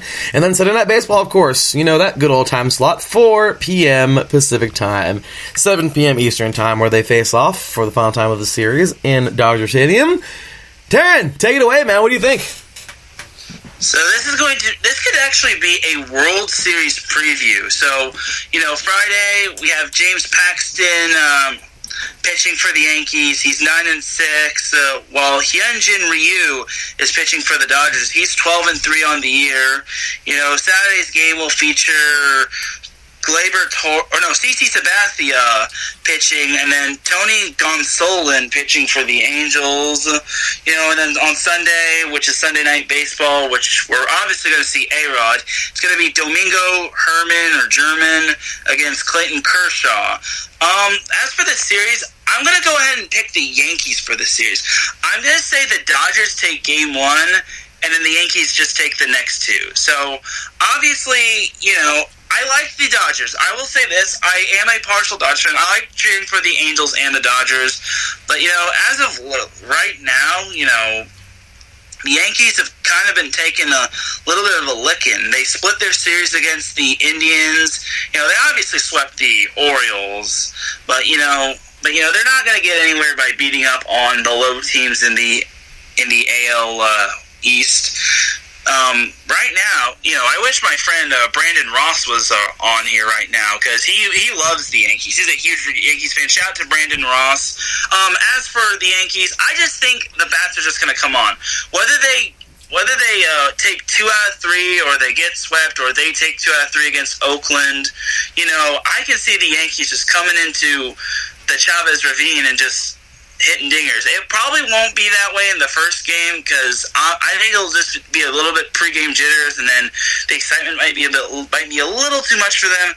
But once they fully adapted into the Chavez Ravine, Dodger Stadium, I think that the Yankees will just go to town, because they've got some great hitters on that team. Their home run leader is Gleyber Torres, who has 29 home runs, and he has 73 RBIs with a batting average of 281. DJ LeMahieu is the batting average leader with 330, batting 338, and LeMahieu also leads the Yankees in RBIs with 86. And, Mr. Cody Bellinger, the possible National League MVP, leads the Dodgers in most of their categories with 42 home runs, which is tied for the the home run leader in all of MLB with Mike Trout. He also leads the Dodgers in batting average at 320, and then he's got 100 RBIs. That's just astounding right there. So big shout to Cody Bellinger hitting belly bombs and just doing his thing. Oh, and an interesting fact, when he picked up yesterday's win, Clayton Kershaw won his 166th game. Why is that significant, you ask? Because he passes Sandy Koufax for most wins as a left-handed Dodgers pitcher. So big ups to Clayton Kershaw. Unfortunately, I think he's going to run into a little bit of a freight train against the Yankees. But, this will be a great series. I'm definitely looking forward to this series. Both teams are kind of similar to one another. They've got some great hitting. They've got some great hitters, but their pitching leaves a little bit to be desired. But, I'm definitely looking forward to this, but I've got the Yankees winning 2-1 over the Dodgers this weekend. I had the same thing, but I have it in a different fashion. I think the Yankees, it's going to be 1-1 regardless of who wins first. We're going to have a brawl. Hopefully not like an actual brawl. Don't want that to happen. But we're going to have ourselves a good baseball game. I hope this thing goes to extra innings. We have a rubber match on Sunday Night Baseball, and I really hope that's what happens. Regardless, we have no idea. Only God knows. But I do feel that the Yankees will win this thing on Sunday, regardless of who wins it on Friday. So it could possibly go that way, where the Dodgers win the first one, the Yankees go out and win the next two. Or it could be where the Yankees win the first one, the Dodgers win the second one, and the Yankees win the third one. But I do feel that the Yankees are just packed, man. They're a powerhouse team. Don't know who's hurt right now, who's in the DL, who's where, but I do know it's a very strong team. And yes, this is a very possible World Series matchup or World Series preview. And without a doubt, this is just going to be one heck of a series. So excited to talk about this next week on the show. Really excited to see what Blake and Brandon will be talking about tomorrow on Bases Loaded. And, of course, I'm glad we got the chance to talk about it here today, Taryn. But really good series, and really looking forward to that. So, with that said, Taryn, any last thing to add on the MLB before we go ahead and take our break and come back with some WNBA? So, the MLB is just becoming just great as of right now. It's really becoming a great race to the finish on no matter what it is, whether it's the division or whether it's the wild card. It's just becoming very exciting. And if you're a baseball fan, this is pretty much your Christmas right now. So it's definitely something you got to look forward to. And honestly, like I said on Saturday, the National League wildcard race is basically going to be like the Hunger Games. Everyone's going to be after everyone. Sometimes teams will be helping out other teams, but, and teams will be turning on other teams. But, it's basically going to be a survival of the fittest on whoever wins the National League. So, like I said, the National League wildcard race is pretty much the Hunger Games. Oh, that is something, man. Great, crazy way to put it. But with that said, Taryn, that is absolutely insane. And I mean, this is one heck of a series of a league to watch right now. Like, that's all there is to it. You want to watch this league because why not?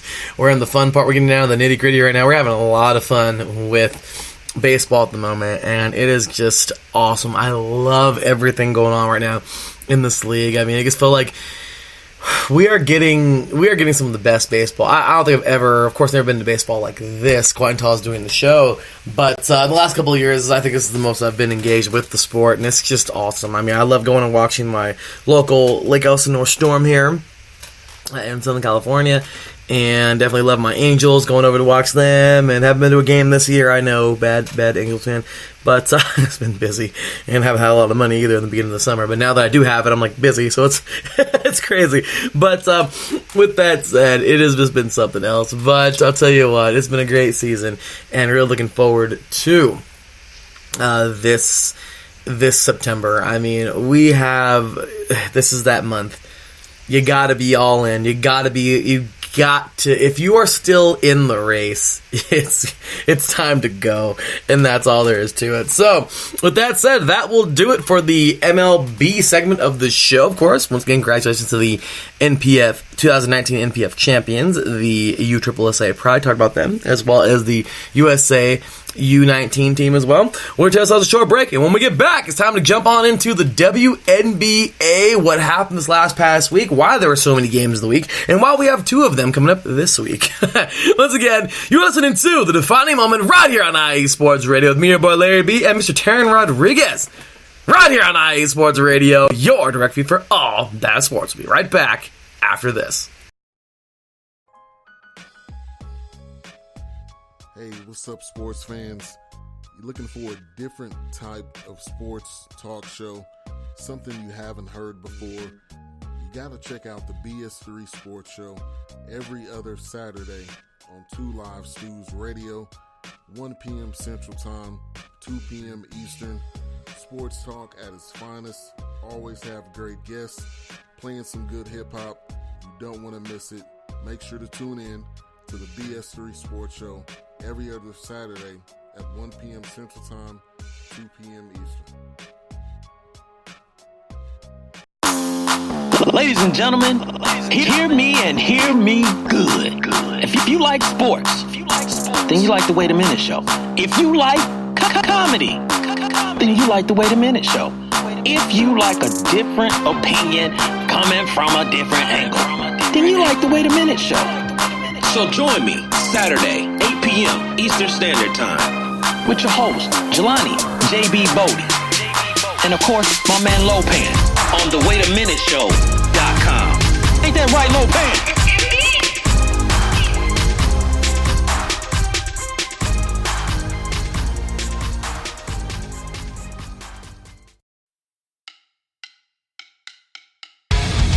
Good day, folks. Yours truly, Nico Green here, reminding you, tune in to the Neutral Zone Hockey Talk Radio Show, Tuesdays, 4 p.m. Pacific, 7 Eastern, proudly brought to you by IE Sports Radio. It's the Neutral Zone. All hockey, all the time. Take care. See you soon.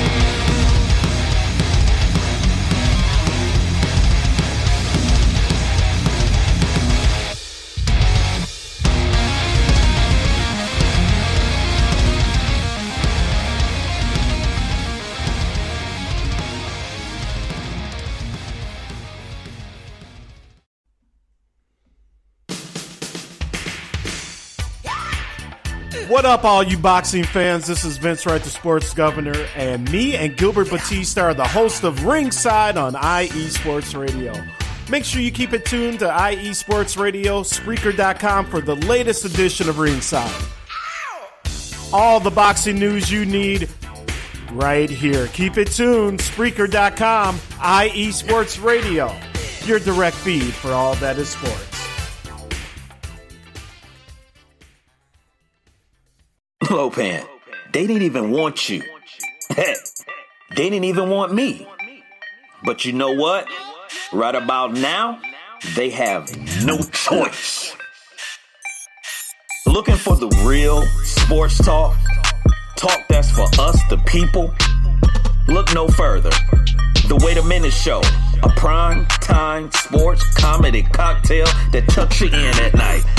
Join me and Lopan Wednesdays at 9 p.m. Eastern Standard Time on the 2LiveStewsRadio.com and Saturday, 8 p.m. Eastern Standard Time on the WaitAMinuteShow.com.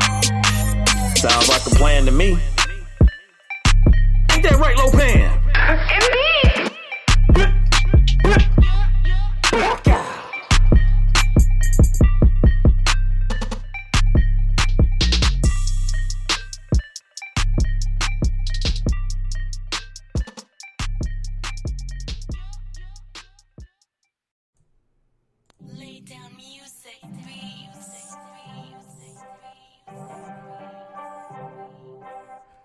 Hey, what's up, BS3 sports fans? If you love listening to the BS3 Sports Show, check out the weekend wrap-up every Monday at 12:15 Central Time, 1:15 Eastern, recapping the weekend in sports like you never heard it before. Comedy, interactive chat room, it's a must-listen. Weekend wrap-up on Spreaker.com, part of the X Squad. Check it out. You won't be disappointed. Welcome back, sports fans. Well, there you go, man. Big shout out to my boys, Mr. Jelani JB Bodie and of course, Mr. Ben Sutter III. Check out both those shows that you just heard right there, man. Certainly some great stuff. The Wait a Minute Show. And, of course, the weekend wrap-up with Mr. Ben Sutter III. Always great stuff, man. BS3 Sports Show. Well, Wait a Minute Show. Good shout out to the X Squad, man. Great group of people. Just great show as always, man. So with that said, a little WNBA action, Taryn. It has been something, man. We have, wow. This last year we had a finals to remember. The Storm went heads up with I believe it was the Mercury, and just incredible series it was. And now here we are into this year, and there's just we had so many games this week, Taryn, into week 13 of the WNBA season. And it all started last week, I think, on Wednesday, when the Mystics defeated the Storm 88-59. Mystics just having their way, man, just getting it done. I think it was the Mystics that the Storm beat last year. It might have been a rematch. I forgot what it was. It was not, that's right. How could they play? They're one's East, one's West. So I think that was it right there. The Mystics taking on the Storm in last year's final. Forgive me if I'm wrong. But anyway, that was the rematch, I guess, or, a rematch, if you will. And the Mystics just went off and won that game big time. Then they have the Connecticut Sun, who's coming out and playing, who's balling out. They then, a couple of days later, I think, the Connecticut Sun will then defeat the Seattle Storm in just a tough one. The Storm get beat down last Wednesday by the Mystics, and then 2 days later, I think it was 2 or 3 days later, I forgot what day it was, Friday or Saturday, but they would go on and just lose a tough one to the Sun, 79-78. The Sun would win that one. Then the next up after that, game 3 of the weekend, the Chicago Sky taking out the Los Angeles Sparks, 91-81 on the road in Chicago. And then we had another one as those Las Vegas Aces went ahead and had a very good game versus the Chicago Sky. Look at that. One moment the Sky is defeating the Sparks. The next moment it's a 15-point game. And the Las Vegas Aces get this thing done with 100-85 in Chicago. So look at that. 2 West Coast teams come on over there, or 2 teams from the Western Division. And, well, one they have their way with by 10 points. The other one they have their way with them by 15 points. And there you go. So right now the playoffs are we are in full swing. It is close to come. This week we got the Aces taking on the Sun, the Mystics taking on the Sky, and the Sun taking on the Sparks in our games of the week. And it's just absolutely insane right now. I think we got a couple more weeks to the playoffs, or we're getting close to there. But Taryn, with that said, man, what are your thoughts on all this craziness going on in the WNBA? So it's definitely been an interesting and crazy week. 3 teams have actually clinched their playoff spot, being the Washington Mystics, the Connecticut Sun, and the Las Vegas Aces. Those 3 teams are in the playoffs. They have punched their ticket. Sadly, the Atlanta Dream are unfortunately not going to be featured in the big dance, which is sad. But, c'est la vie, future. Look at the future. As for the 4 through 8, the Sparks are obviously got back on track. Last week was a bit of a tough week, losing to the Dallas Wings, and that loss carried over to the Chicago Sky game where they lost by 10. So that was a huge. That was not pretty for the Sparks. They did, however, bounce back with a solid win over the Minnesota Lynx, and they obviously, before they look at that Connecticut Sun game, they have to face the Indiana Fever, which that'll still be a good game.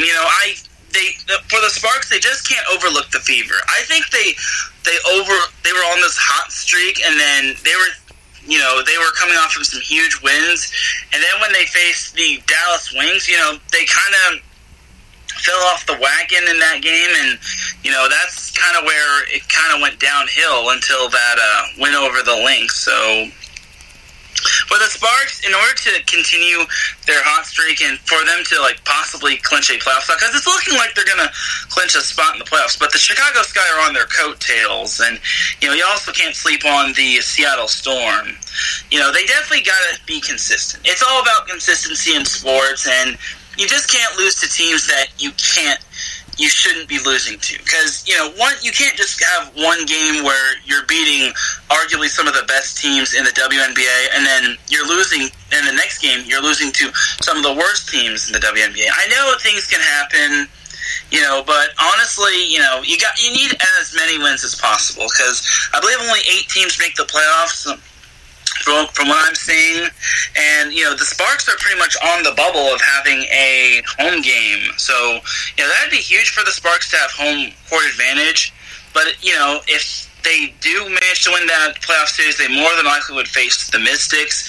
They've proven they can hang with the Mystics this year, so we'll see how it goes for the Sparks.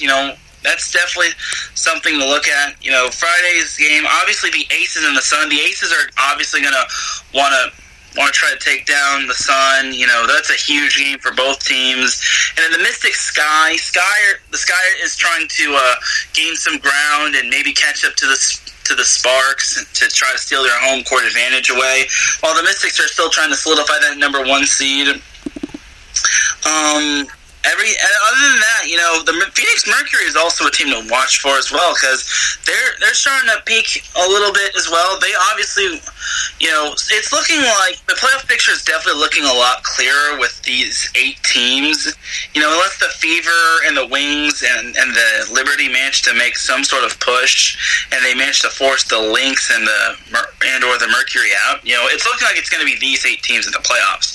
And you can't sleep on the Lynx as well, because they year in, year out, they're definitely a resilient team, and they've got some talented players on that Lynx team as well. And I believe they won the championship, not recently, but like a couple of years ago. Oh no, they've won, Taryn. Yeah, sorry to cut you off, but they've won.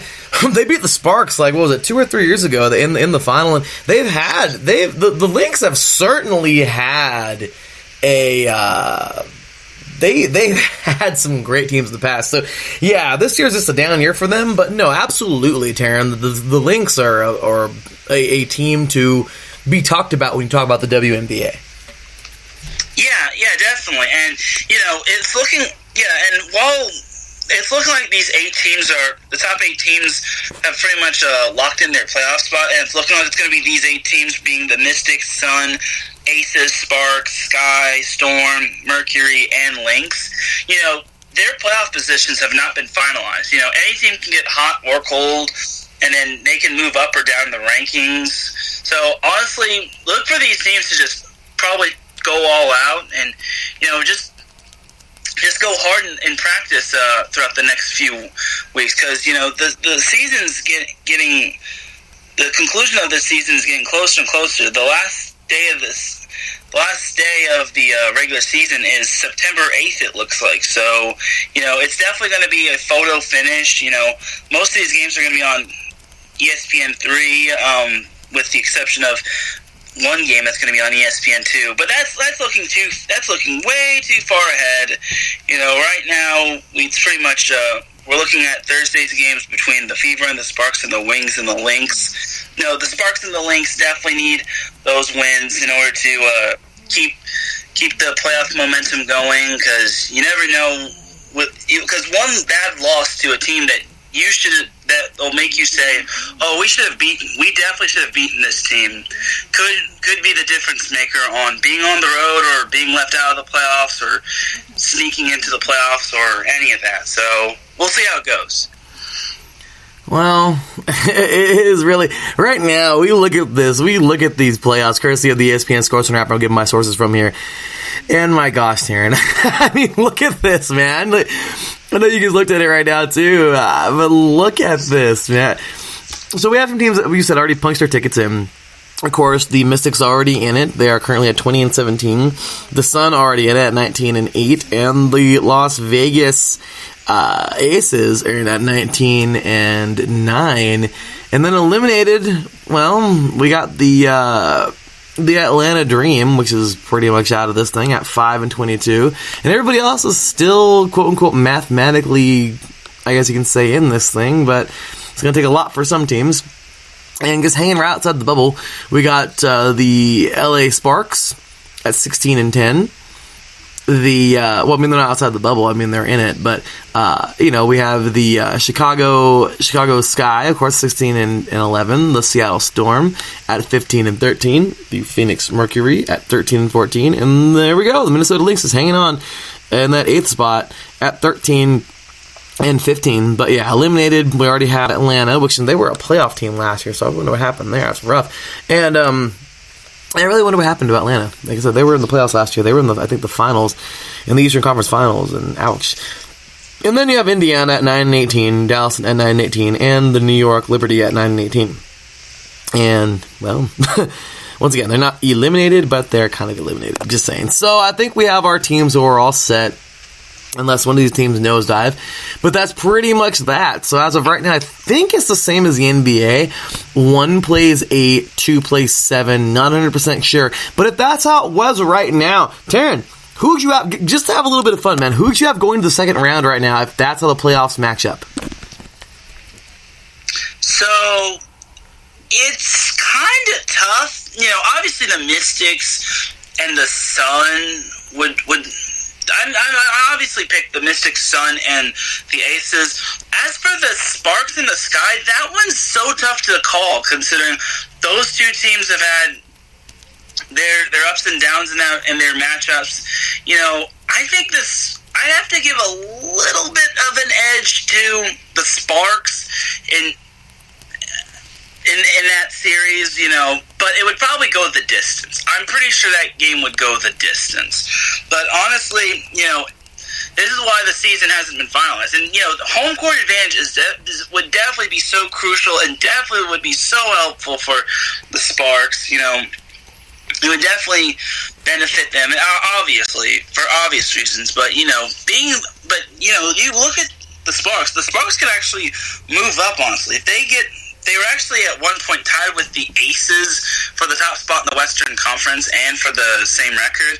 And then the Sparks obviously had those 2 games where they lost to the Dallas Wings and the Chicago Sky. So that kind of knocked them off their wagon. As for the Aces, they're still pretty hot, in terms of winning games. Obviously they lost that one game to the Sky, but ever since they got thrashed by the Mystics and they lost a heartbreaker to the Sky, they beat the Sun. They barely beat the Dream. They beat the Sky again. They got revenge on the Sky, and then they managed to beat the Phoenix Mercury yesterday as well. So they've definitely got momentum going into Friday. But as for the playoffs, I definitely would pick the Mystics, the Sun, the Aces, and the Sparks. So those are my second rounders. I would definitely have the Sparks and the Sky is pretty much a pick-em. It's pretty much 50-50, considering those two teams have had their highs and lows. But anything can happen at this point in the season. This is why the season doesn't get finalized until September 8th. So we'll see how it goes. We shall. So, yeah, man, I would right now. I would think I would have the Washington over Minnesota, the Sun over the Phoenix, Las Vegas over Seattle. Maybe that would be the only one that maybe Seattle would go, but I think Las Vegas is just too tough. And then I think LA and Chicago. I would take LA. So I'm basically just take the top 4 teams to go. But anyway, that's just once again, I don't even know how the playoffs work. I don't think they work with that. But if they do, then cool. If they don't, well, then my bad. But anyway, so that's pretty much that. And then of course those 3 games. I know you already picked your winners there, Terrence. I was paying attention. I was doing so many things at once. But okay, so let's go through those 3 games really quick here. So so game number 1, Aces at Sun. What do you think? Tough one, It's going to be at Connecticut. I'm going to give this one to the Sun. I definitely think the Sun can win this one. The Sun have also been hot as well. They've won 4 in a row, so something's going to have to give between the Aces and the Sun. And, I'm going to take the Sun to win that one. It's going to be a close one, though. I think it's going to be pretty close between the Sun and the Aces. I think the Sun will win, I'll just say, maybe 2-4 points. 5 points at best, but, it's going to be a close one. I'd say around 2 through 7 points. And I'd give the Sun the victory. I like that. That's close. That's going to be a good battle. And I really like that game a lot. I'm going to give that one to... I'm going to take it to the Aces. If they want to prove it, they got to win this thing. I think they're going to win this thing on the road. Mystics at the Sky. Oh, boy. The Mystics are on one right now, but that Sky is not easy to beat. But then again, they have their weird off days, like how they did with the Aces. What do you think? So, yeah, another big matchup right there. I'm going to pick the Mystics to win this one. I still think it'll be close, but I don't think it'll be as close as the Aces-Sun matchup. I'm going to say the Mystics win this one by like 7 to 11 points. I mean, it'll be close throughout 3 quarters, and I think the Mystics will just pull away, just because the Mystics obviously want to solidify their number 1 spot. Ella Del Don has been phenomenal in terms of scoring 19 points per game, shooting 51% from the field, and a blistering 96% from the foul line. And she also leads the Mystics in rebounds with 8.2 boards per game. So we'll see how it goes. For the Sky, Diamond DeShields leads the Sky with 15.3 points per game, and Jantel Lavender leads the Sky in terms of rebounds with 6.9. And then Courtney Vandersloot, she is basically Pistol Pete Maravich, having averaging 8.9 assists per game. She's basically delivering when it matters most, no pun intended when it comes to that. So, but I definitely got the Mystics winning this one. I think the Mystics, looking at the Mystics' schedule, if it wants to load, they obviously have been on a little bit of a tear themselves. After losing big time to the Phoenix Mercury, they've ripped off 6 in a row, with their most recent one being a huge blowout against the Indiana Fever. Obviously, the Fever aren't as good as they have been in the past, but you have to like the Mystics. They're definitely on a roll, and I think they keep the momentum going against the Sky. I think the Mystics are just more consistent than the Sky are, but we'll see how it goes. Yeah, I like that. That's a good pick, man. I'm going to say the Sky actually pulls this thing off at home. Why? Because, well, gosh darn it, they need to get something in gear. I mean, they're in the playoffs, but be more consistent. Show it. And you said the Mystics are on a tear. This would be a huge momentum booster for that Sky team. We shall see. And then, of course, we got the Sun, who you have defeating the Aces at home earlier that week. They're coming on over to LA to play the Sparks, man. What do you think about this one? So yeah, so for the Sparks, that's definitely a tough one to pick between the Sun and the Sparks. I hate to sound like a fan here, and I don't like being a fan, but I'm going to take the Sparks to win that one. I think the Sparks are just so much better at home when they play at Staples Center. I just think the Sparks are just a definitely better home team. If I look at their home record, according to the ESPN Sports Center app, they are 10-2 at home, which is very impressive. Only the Connecticut Sun have a better record at home, being 13-1. As for the Sun's away record, that's 6-7, so that obviously won't get the job done, which is definitely the reason why I'm picking the Sparks to win on Sunday.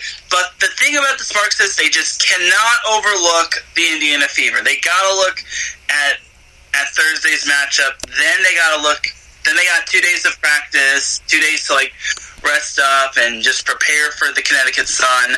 And then they have that huge showdown at Staples.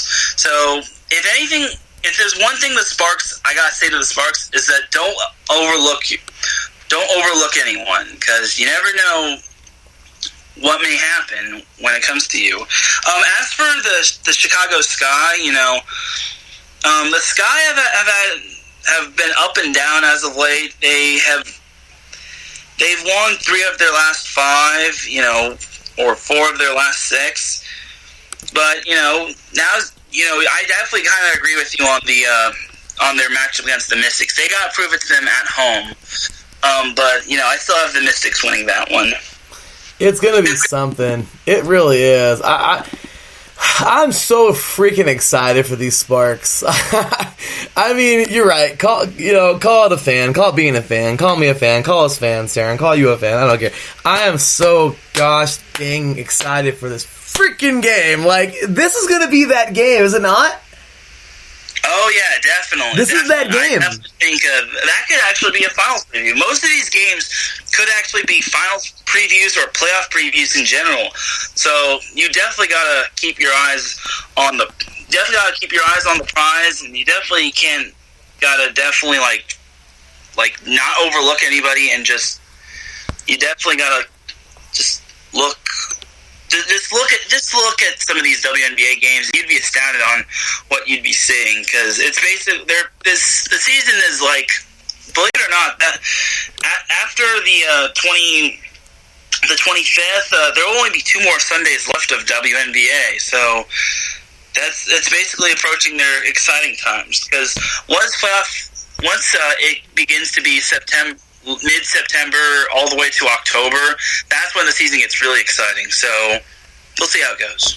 Yeah, this is going to be awesome, man. Like, I'm so excited for this. Let's go, Sparks. I don't even care. I'm so excited for this. It's like a roller coaster ride, you know. It starts to get a little slow, and then when you go up that tippy top, the tippy top of the mountain ride, it just, you get more excited, and then when it goes down, you know, it just gets exciting, and then you got the loop-de-loops. So that's what I basically describe the WNBA. Basically like a roller coaster ride. It's something, isn't it? So, well, let's go ahead and jump on over to some more roller coaster rides, man. That concludes the WNBA segment for this week. But let's jump on over now into the soccer press. Taryn, we have so much to get through in so little time. So let's rock and roll through this, man. I know we got this. Hey, man, pound it. Put my fist up. Facing your direction. Pound it. Pound it. Boom. Let's do this. I haven't opened up the hand with the... never mind. Boom. Anyway, Taryn, let's do this, man. NWSL action here. Week 19 was literally nothing to watch. I feel really kind of mean for saying that, but it just wasn't. It was one of those weeks, Taryn, where it was just like, yeah, this team's playing that team. This no heads up, like big time matches. So let's go ahead and recap last week. We even go back to freaking Wednesday of last week. Sky Blue defeats the Red Stars 2-1 at home. Saturday, the Royals defeat the Pride 2-0 on the road. The Thorns defeat the Spirit 3-1 at home. And then on Sunday, the Sky Blue and the Reign tie, which is actually kind of surprising because Sky Blue's having a terrible season, and the Reign they're actually doing pretty good. So 1-1 draw there. And then on to today.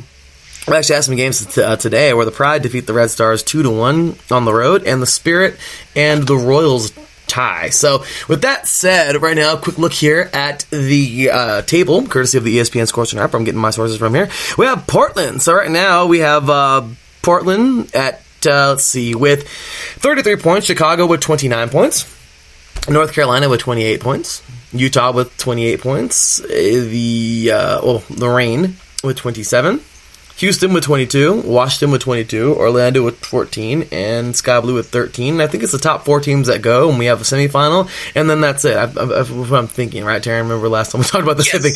But, so that's pretty much it. So the playoffs started tomorrow. Well, it's going to be, I don't know if it's Portland versus Utah or Portland versus Chicago, but those 4 teams somehow play, and then we have a final there, so... That's that. But coming up, we don't somehow play, but they play in some kind of order. But coming up for this week, we have really, really, really cool games of the week. I am really excited for these games of the week. In our first game of the week, we have the Seattle Reign FC taking on the North Carolina Courage on... that's actually going to be on Saturday. And then on Sunday... we have the Chicago Red Stars taking on Portland Thorns FC, and both of these games are going to be awesome. Why are they going to be awesome, Taryn? Because, well, those are what could be our top 4 teams. Right now, I know Utah is that 4. I'm not trying to slight them whatsoever, but these are 4 of the top 5 teams going head-to-head this weekend, and it's going to be awesome. Taryn, your thoughts on all this madness from even last week, which was kind of a boring kind of a week, because I hate to say it like that. Maybe it's not boring, but, one of those weeks. And then going into this week where it's just action-packed and the playoffs are getting close. So I actually got to beg to differ with you on that one. Last week on the 14th, last Wednesday, I just got to say, I was very impressed that Sky Blue managed to beat the Red Stars. Looking at that game, it was tied 0-0 at halftime, and then Monahan managed to score in the 71th minute. Then Kerr scored in stoppage time for Chicago, and then Monahan again managed to score for Sky Blue, and that was that 2-1 victory for Sky Blue over the Red Stars. And you kind of have to wonder if you're Chicago. And if you're a soccer fan, you kind of have to wonder, how are the Red Stars still number 2 in the standings? Because last week was just such a terrible week, man. Très horrible week, man. Because in addition to losing to Sky Blue, they lost 2-1 to the Orlando Pride. So if you're the Red Stars, you got to be a little concerned. If you're a fan of the Red Stars, you got to be very considering you lost to 2 of the worst teams in the league. You kind of have to say, what are we doing? Why are we losing like this? Why are we not like winning? Like, this isn't like us. This isn't a number 2 team in the standings. So it's kind of boggles my mind, just underachieving as of late. So as for the Utah Royals, they managed to pull off a 2-0 win. They're still 4th in the standings, so they're doing their part to try to in the playoff. Thorn part, the Reign kind of. Well, no, I wouldn't say that. They kind of underachieved against Sky Blue.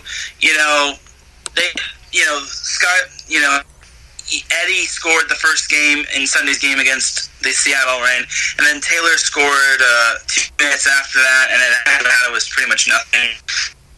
As for the Chicago Red Stars in their game against Sky Blue, they outshot Sky Blue 17-11, yet they lost 2-1. So that kind of what? Uh-oh, you're breaking up bad, Taryn. You still there, man? Oh yeah, I'm still here. Okay, sorry about that. Yeah. For those that didn't hear, the Chicago Red Stars outscored Sky 11 in that match. And today, the Chicago Red Stars outshot the Orlando Pride 17-5, yet Orlando won 2-1 today.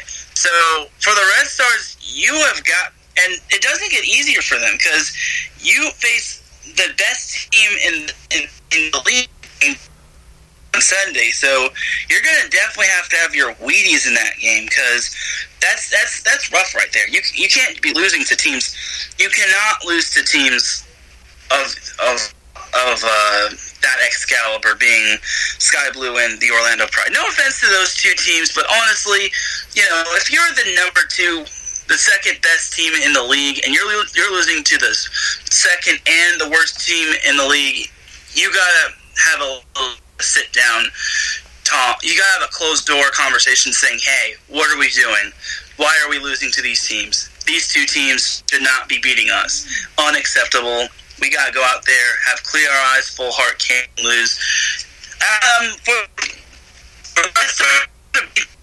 They're just going to be, again, consistency is going to need to be key, and they just got to drown out the outside noise, and they just got to wash off the 2 bad losses, because it's going to be at Portland, and the Thorns are going to.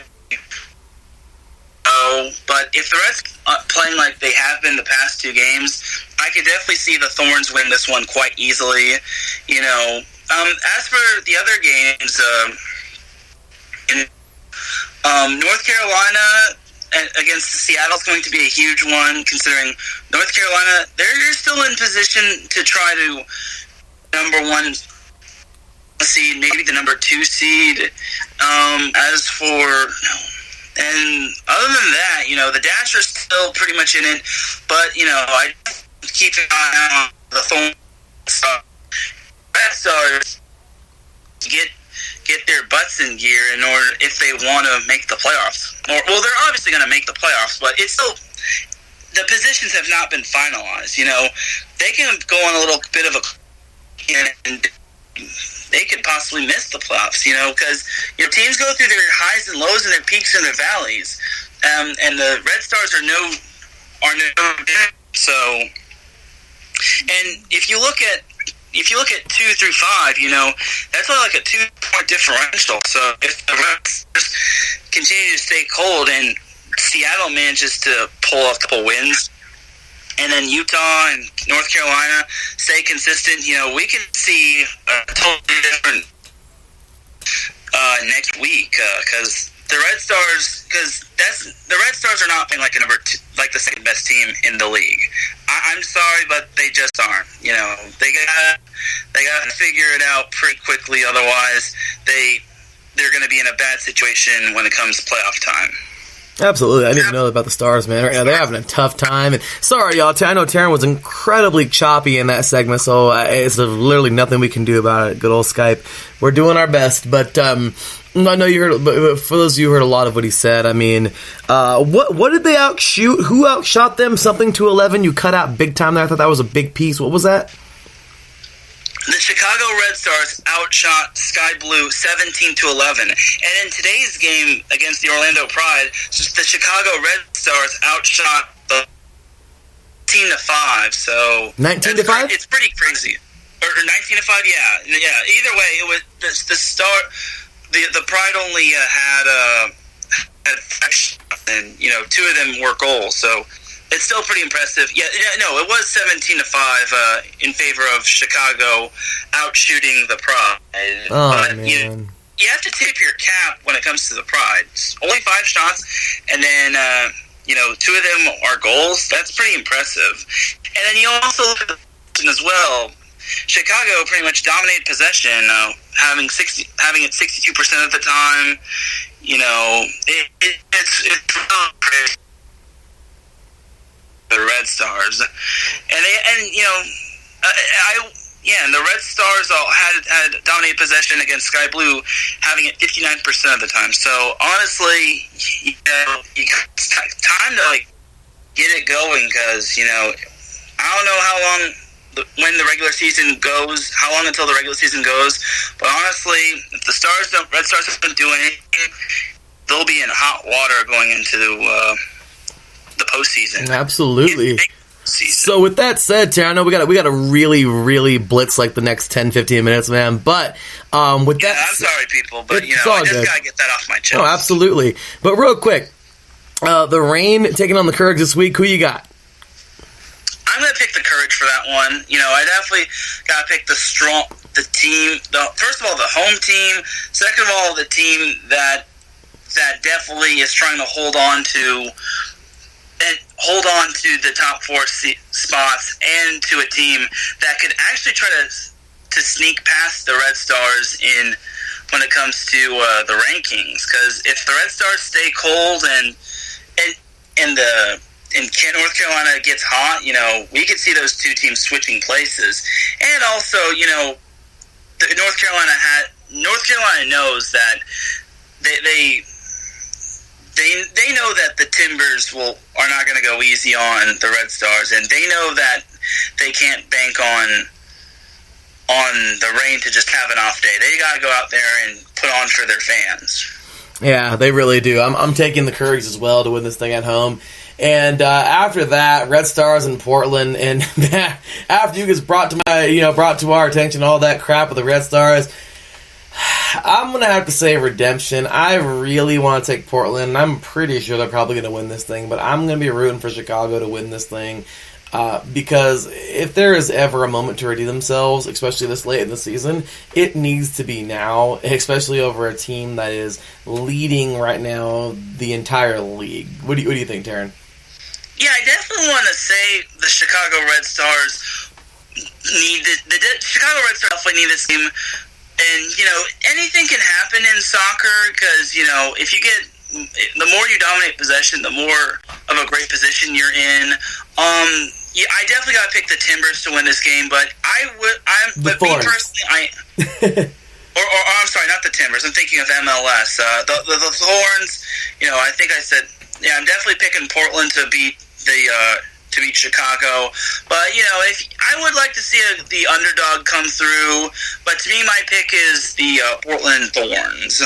Yeah, I'm gonna go with the Red Stars. But man, Portland's probably gonna win this thing. But let's just see if the Stars will do themselves. So let's go ahead and jump on in to the MLS, and then we're just going to go rapid fire through the rest of the leagues here. But into the MLS is Rivalry Week, y'all. Uh-oh, sound the thunder. Here we go. Rivalry Week is here, / Derby Week, whatever you like to call it. Oh my gosh, it's going to be awesome. But before we get there, let's of course jump on into last week. We had a few games to kind of just talk about, and these are just going to be kind of short and sweet. But as a matter of fact, there was really not. I forgot that there was last week. There wasn't even. I don't think I even put any games up from last week, and if there wasn't, then okay, well, my bad. But let's go ahead and jump on into this week because there's just a lot to get to. So let's look at the current standings, the top 6 of each of these conferences, the East and the West. So let's go ahead and jump on into those according to the ESPN's Sports Center app, where I'm getting my sources from here. So right now in the East, we have Atlanta with 45 points. Philadelphia right there with 45 points as well. After that, NYCFC with 41, DC United with 39, the New York Red Bulls with 38, and we also have the New England Revolution with 35. After that, we have, let's see here, it's going into the West now. LAFC with 58. They have just ran away with the West. Minnesota with 42. The LA Galaxy with 41. Real Salt Lake with 40. Seattle with 40. And San Jose with 38. So right now, if the playoffs start tomorrow, those would be the teams going. And, well, I definitely can see why every single one of them is going, because they've all had pretty dang good seasons. Minus the Galaxy, who I have some things to say about, but I'll keep that on the low, whatever. But anyway, they've been alright. But anyway, so this last past weekend, there actually was 2 games that we can talk about real quick, and they both ended in draws. Red Bulls and Revolution would end a 1-1 draw. Pretty good game there. And the 2-2 draw would be LA Galaxy and Seattle Sounders. So, moving on into this week, though, so many derbies to get into, and this is going to be so dang exciting. I'm so excited for this. First up, the New York Red Bulls taking on DC United. I don't know if this is a rivalry or anything, but it's just going to be a good game. 2 good teams here in the East going head-to-head. I'm really, really looking forward to this battle right here. I don't even know if it's a rivalry or whatever it is. Definitely not a derby, but it's going to be a good game. After that, we have Seattle Sounders taking on the Portland Timbers in the Cascadia Cup Part 2. Seattle just went up there about a month ago, or a little bit around there, about a month ago, and beat down the Timbers. Forgot the score. I mean, the Sounders forgot the score, but well, can they go on down to Portland and return the favor? The Sounders, that is, or the Timbers just make this thing happen? Will Lumberjack Joe, I forgot what his name is, but the Lumberjack guy, will be slicing the wood this week? I don't know, but we have that. Also, we have here, let's see, we got plenty more. Then we actually have a derby, okay? New York Red Bulls and NYCFC. Last time NYCFC won this thing when they were in wherever New York Red Bulls play. This time it's going to be in the shoebox, if you will. The tiny little soccer stadium that is Yankee Stadium. not a soccer stadium, but not a soccer field. But anyway, that's going to be the derby. Who's going to paint the town? It's blue right now. Will the Red Bulls paint it red? Or will the NYCFC paint it for its second shade of blue this week? And then we also have DC United and Philadelphia Union. Once again, I don't know if that's a derby or a rivalry. I don't think that's a derby, but it's definitely, maybe could be a rivalry. I don't know, but it's going to be a good battle because these are 2 teams at the top of the East right now that I'm really excited for. Then we have a battle of Texas, the Houston Dynamo taking on FC Dallas. Maybe not the tippy-top teams, but still a pretty good battle here, rivalry game. And then, of course, my favorites, El Tráfico. Last time, we had a hat trick from Zlatan. And, well, can Zlatan Ibrahimovic and his LA Galaxy make it 2 for 2 this year and defeat this team, even though they are nowhere near the LAFC? Can they at least sweep them this year? Well, we shall find out. But those are the derbies going on for this week, and that is that. So, quick and dirty, Terry. I know it's my bad, dude. There's so much to get through with the rest of Soccer Press. Any thoughts, man? So, believe it or not, just for you, I'm going to pick the Galaxy to beat LAFC. Yeah. I'm going with the upset. I definitely got to go with Galaxy. I'll say they win 3-2. I think that's a little respectable score, or at least by 1 goal. I don't think it's going to be tough to win at LAFC, but honestly, I think the Galaxy can do it. They finally got back on track against FC Dallas. Last week I picked them to win, and I even said it on Twitter. I said, maybe I should pick the Galaxy more often than not. And, so I'm definitely picking the Galaxy to beat LAFC, and if I'm right, well, you're welcome, Galaxy fans, and you're welcome, Larry. But if I'm wrong, then so be it. But I'm definitely looking forward to El Tráfico. El Tráfico! Thank you, sir. I'm looking forward to it as well. Gonna be quite the battle, and yeah, I like that score 3-2. I'm gonna say 2-1. Everyone's favorite. I'm gonna say everybody's favorite. Score to not like because it's such a cliche score, but should be a good one there. So I'm really excited for that, and lots more there. But anyway, before we go ahead and just kind of rapid fire through the rest of the world, or at least through Europe and through parts of South America, any last thoughts here on the MLS before we turn the page? No, not really, except I'm definitely looking forward to El Tráfico. And I'm looking forward to all these other rivalry games, like FC Dallas and Houston Dynamo. That's basically the Texas two-step. I call it the Texas two-step. And then between New York FC and then the New York Red Bulls, I'm going to call that the battle for the Big Apple right there, and then Toronto FC and Montreal Impact, I'm going to call it the Clash for Canada. So That's right, they are playing. That's right, Montreal, they are, and Toronto are playing. Yes, they are. So yeah, I'm just coming up with these good rivalry nicknames. So to all you MLS fans, if I did well on them, well then maybe I'll come up with more of these rivalry names. But if not, then oh well. Well, I like the Battle of the Big Apple. Even though it is called the Hudson River Rivalry, I will take that. The Battle of the Big Apple, I like that. So, good stuff there. So, with that, let's kind of just go ahead and rock and roll through the rest of these. I wanted to kind of go through the weeks, but unfortunately, it's just with the time right now and everything, time constraints, it's going to be kind of tough. So let's kind of just roll through these really quick and just kind of hit on the rest of the world real fast. So Premier League soccer, as always, is good stuff in the English Premier League. And let's take a quick little look at it here. And let's see here, where are we at? Where are you? Here we go. Okay, so in the English Premier League, last week, really not a whole bunch. I mean, just, some typical games. It was their first week, or the second week, that is, and really not even anything to go over. That's why these are going to be quick, because there's really nothing to kind of go over. I don't remember any games of the week last week that I had talked about or anything like that, but I do know there's one coming up this week, and it's a team who's been kind of on the rough end. And it's going to be really neat to see these two go head-to-head in Week 3. And that's Arsenal at Liverpool. It's actually going to be a really good game. I'm excited for it. They have the defending champions taking on Arsenal, who is pretty darn good, but at the same exact time, I don't know. I mean, Arsenal, they've seen better days. Last year, they were just, they were anything but good. And then we have Liverpool, who has just, like I said, they won the league last year, and they won the UEFA Champions League. So, crap. They should win this game, but Arsenal comes out and makes a statement earlier. I'm just saying, could be interesting there. So that's pretty much that. So, anything on the English Premier League, Taryn? That Liverpool-Arsenal game is going to be really good. Really good. It's battle of the top two teams. Battle of the undefeateds battle of the 2-0 teams as well. So if you're a fan of the Premier League, you definitely got to keep it locked on that one. You definitely got to keep your eyes glued to that one. Just don't stare at the TV too closely. It's bad for your eyes. Right. Last week we had the Bundesliga getting underway. And, well, there was really, I don't think any games of the week or anything like that. And then coming up this week, there's really no games of the week either. I don't see any big-time derbies. It's just early on in the season, so it's really not enough to get into.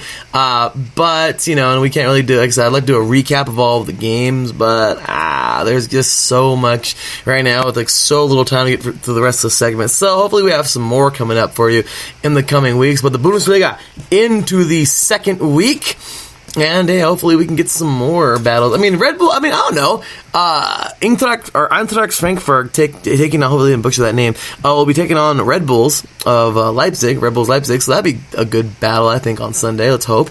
But, and also Schalke will be hosting, Schalke, I think that's how you pronounce it, will be hosting Bayern Munich. But other than that, I don't really see anything too crazy here. So, anyway, anything to add for the Bundesliga? No, not really. It's pretty early in the season. Some teams are 1-0. Some teams are 0-1, and some teams have one draw, and some teams have one loss. So, it's still early. Anything can happen. So, just gotta wait for it to get it popping.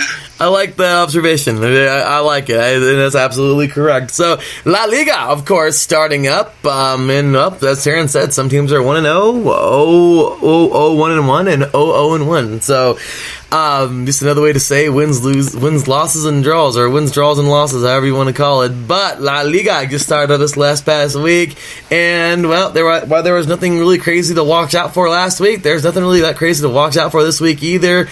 Like I said, really nothing. I don't really see any games that are like jumping out at you, being all super crazy here, but we'll keep it locked for more La Liga action throughout this season, of course. Definitely when the derbies come up, and we're going to have some fun, coming up in the later weeks. Taryn, anything for La Liga? No, not really, except Real Madrid is setting the pace when it comes to goals for, as they lead the league in goals with 3. Well, they did allow 1 goal, but, they're still on top of the food chain, but ahead of Sevilla. But that's pretty much it.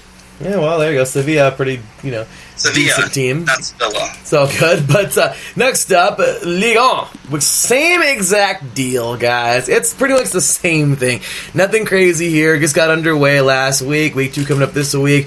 Also in Serie A, same deal. Week number 1's coming up. Nothing crazy to watch out for, guys. Serie A is just kind of, right now we're just getting ready to get started. First week, getting ready.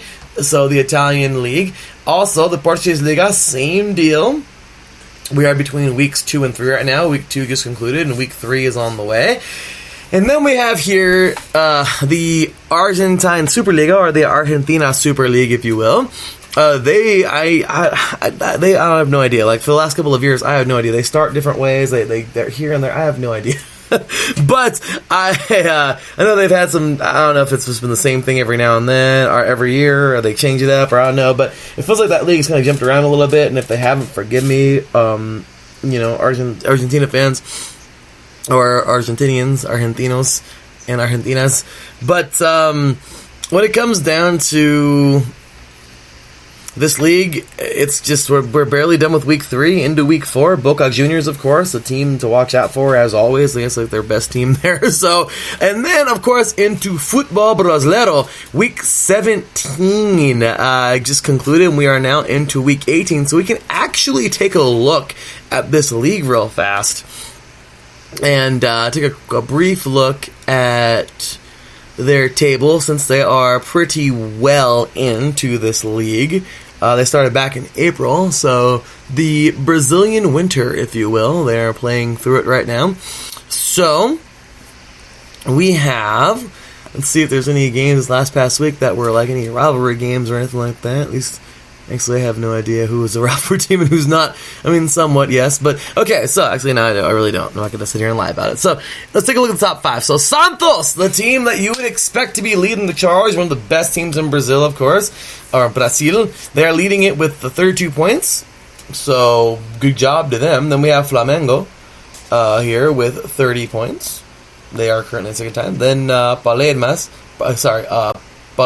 I believe, here with 30 as well. Then Sao Paulo with 30. And then rounding out the top 5, we have Atletico MG with 27 points. And moving on to this week, let's see if we have any big battles here. Moving on to this week, we have one well, we're supposed to have one today. I don't know if the score got put up there. But this coming week, I don't really see. Let's see who Santos is playing. Santos and Fortaleza. So let's see if they're actually. I know Corinthians is actually a pretty top team in Brazil as well, but they're number 6 right now. So let's see how well they can jump on up. But let's go ahead and roll on over here and see how well.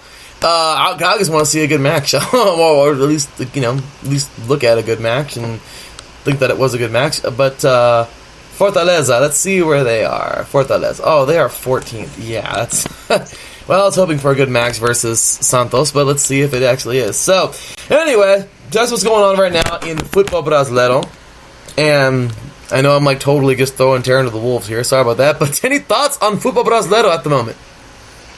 So definitely got to be impressed with Santos. They're leading the pack, but right behind them is Flamengo, Palmeiras, and Sao Paulo. If I butchered any of those names, I apologize.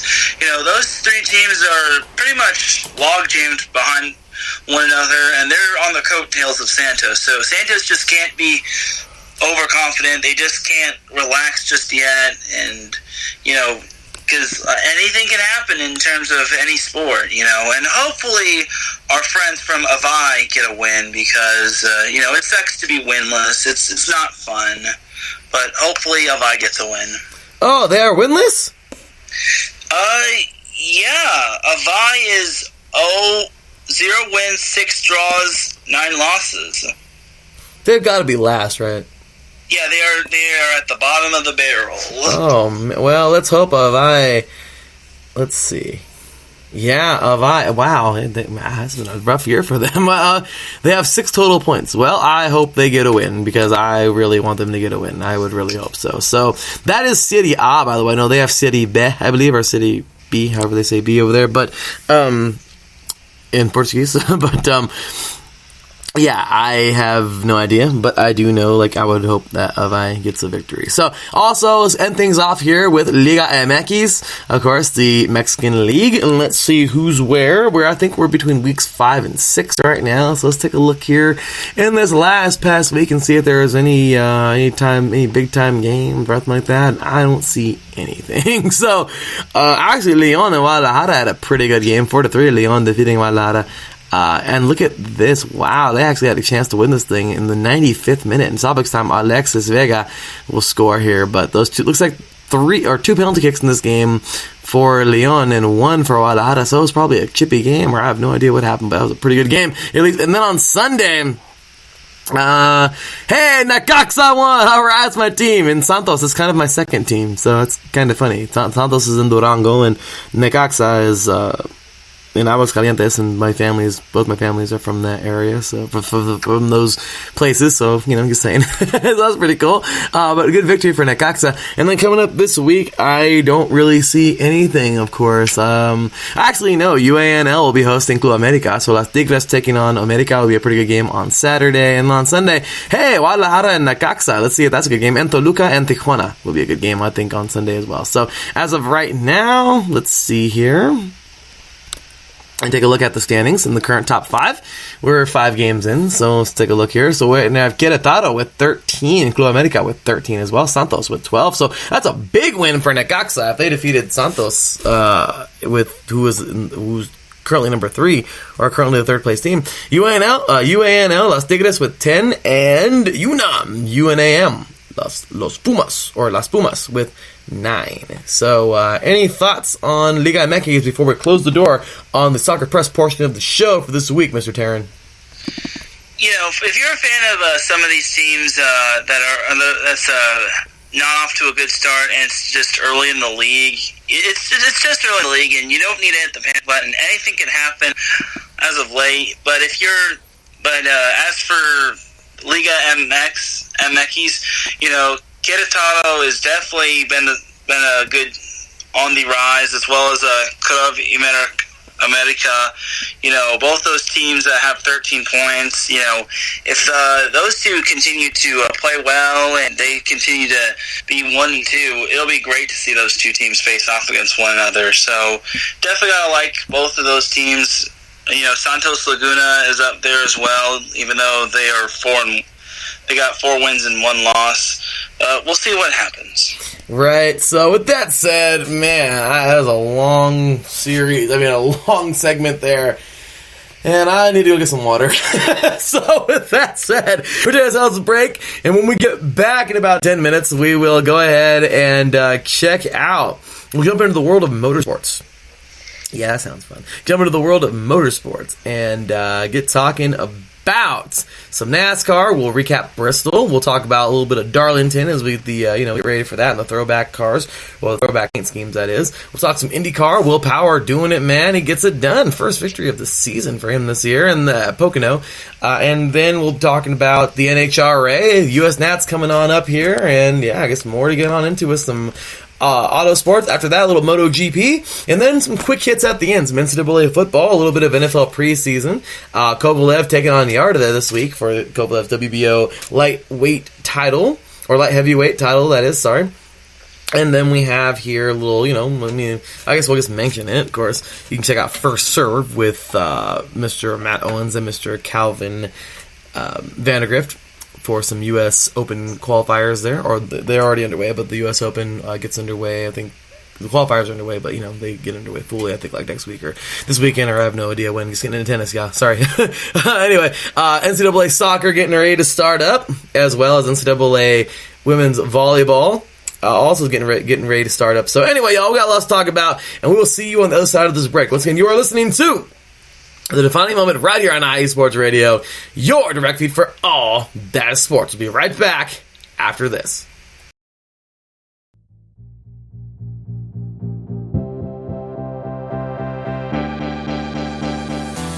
Good evening, sports fans. This is me, your boy Larry B, bringing you yet another action-packed, wall-to-wall episode of The Defining Moment right here on IE Sports Radio, your direct feed for all that is sports. Good evening, ladies and gentlemen.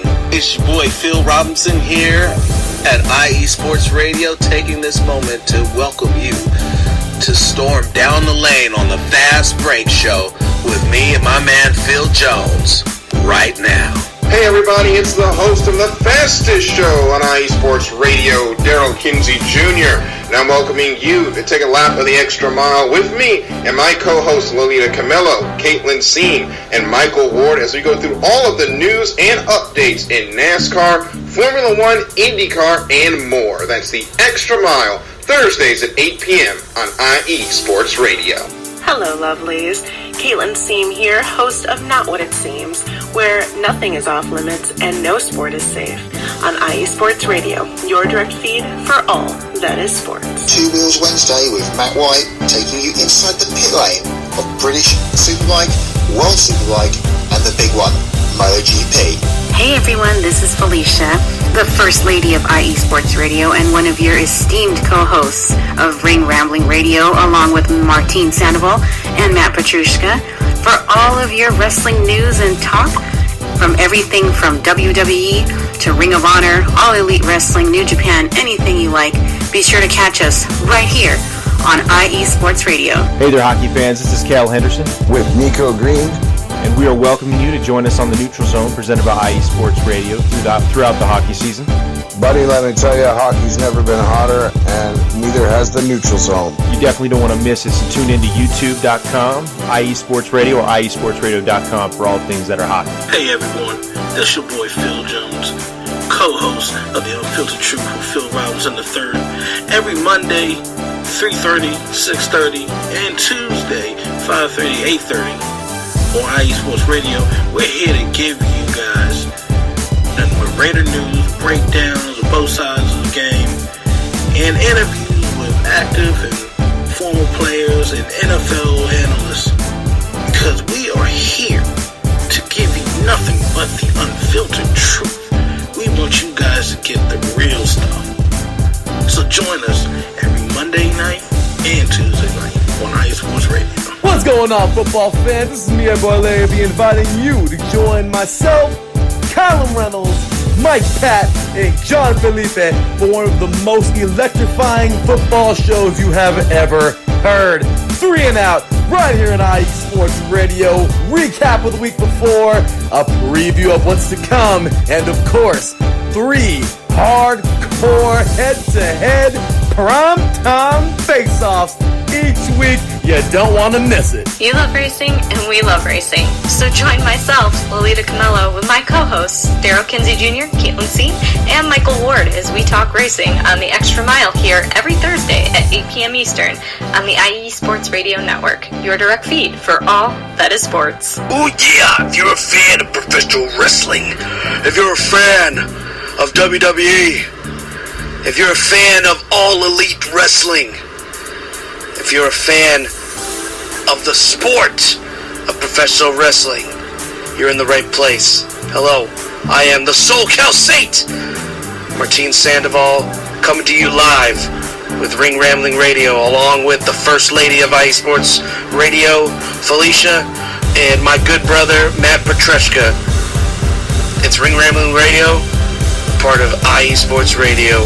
Dig it! Hello and welcome to the Soccer Scoreboard Show with your host, Gabriel Montoya. This is the show for soccer, football fans, or whatever you call the beautiful game. Every week I tackle the latest and greatest news from around the soccer world, from the English Premier League to the World Cup to MLS, Liga MX, and more. You can listen to the Soccer Scoreboard Show and our lineup of fantastic guests every Friday at noon here on IE Sports Radio, your direct feed for all that is sports. Are you a big fan of baseball? Well, then join us every Tuesday on the International Empire Sports Radio Network. I'm your host, Brandon Buckingham. I have my co-host, Karen Rodriguez, and Blake Henley. Join me every week when we will discuss the latest in sports. See you then. What's up, IE Sports Radio family? This is John Felipe, one half of the Brothers Blue, coming to you from Charlotte, North Carolina. You can catch me on any one of those shows, on 3 and Out, on The Brothers Blue on YouTube, as well as IE Sports Radio, your home for all that is sports. Warning, warning. The following opinions are not sanctioned by IE Sports Radio. The truth is a beautiful thing. We would never twist it, nor will it ever be sugar-coated. So prepare yourself. I'm Phil Robinson, he's Phil Jones, and this is The Unfiltered Truth. Hello, this is Michael Ward from The Extra Mile, and you're listening to IE Sports Radio, your direct feed for all that is sports. Hey, IE Sports Radio family, this your boy, Mr. Gumbo himself, Caleb Fat Mac Reynolds. What up? You know I'm part of the Defining Moment NBA segment and also 3 and Out. Holla at your boy from the Big Easy all the way to your front door. This is IE Sports Radio, your home for all that is sports. Hey guys, it's Blake Henley, better known as H-Town Blake to some of you. Happy to announce that Bases Loaded is back and in full force. We'll be bringing that high heat every Tuesday night here on IE Sports Radio. So come home, get ready, dig into that batter's box, and see if you can chase that high heat, baby. So we'll be coming to you live with all the stats, all the rundowns, all the division rivalries, and every team that's going to make the playoff push to get to that one and only October and get to the pinnacle of what baseball is, to hoist that commissioner's trophy when it's all said and done. This is your Bautista, the Kurt Man. You can catch me each month alongside Vince Wright, sports governor of Minnesota, talking boxing on IE Sports Radio. Hello, sports fans. This is Mike Pat, co-host of 3 and Out NFL Edition, editor of the IE Sports Radio blog, diehard Redskins fan, alumni of the Florida State University, and all-around sports fanatic. Come check out my stuff and more on IE Sports Radio, your feed for all that is sports. Hey, this your boy Phil Jones, also the host of the Fast Break Show, with Phil Robinson III joining me as my sidekick as always. Look, we come at you guys every Friday night at 5 p.m., 8 p.m. Eastern. Look, we give you guys all the latest NBA news from NCAA as well and the WNBA. We also let you guys know pregame, injuries, whatever you need to know for basketball, for your fantasy league as well. So look, y'all tune in for the Fast Break Show every Friday night at 5 p.m. Pacific time, 8 p.m. Eastern, on IE Sports Radio. Y'all take care. What's good, everybody? My name is Taryn Rodriguez, co-host for Bases Loaded. You can catch me, Brandon Buckingham, and Blake Henley on Bases Loaded at 7 p.m. Pacific Time, 10 p.m. Eastern Time on IE Sports Radio. It's sure to be a grand slam. This is Matt Petrushko, one half of the Good Brothers of Ring Ramblin' Radio, with Martine Sandoval and Felicia Ruizrager, and you can catch us each month talking everything wrestling right here on IE Sports Radio, your home for all that is sports. Do you love college football? And do you want to hear a college football show dedicated to all that is college football, including junior college and the CCAA and the NJCAA, the NAIA, and the NCAA, including Division III, Division II, Division I AA in the FCS, and Division I Single A in the FBS? Well then, look no further.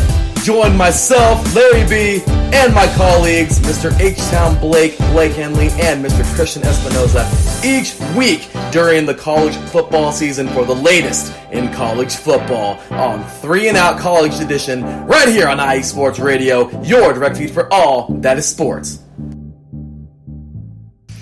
That is right, y'all. IE Sports Radio, your direct feed for all that is sports. Well, there you go. There's our network commercial. Check out all of our awesome shows here at IE Sports Radio. Show us some love, y'all. You just heard the rundown of everything right there. So, with that said, welcome back. We're in the final 40 minutes. My gosh, Taryn, honestly, it has been 2 hours and 20 minutes, and it doesn't even feel like it. Yeah, I mean, time flies when you're talking about sports. I mean, that's pretty much going to be my catchphrase. Time flies when you're talking about sports and having fun and going on rants as well. So, you know, I feel like time goes by so quickly, and 24 hours isn't enough in a day. IMO. Yeah, absolutely, IMO. You're too much, man. So, with that said, here we go, man. Let's jump on in to a little bit of auto sports. First things first, man. Bristol, didn't get a chance to watch it. I was actually playing my game during that time. Big shout out to the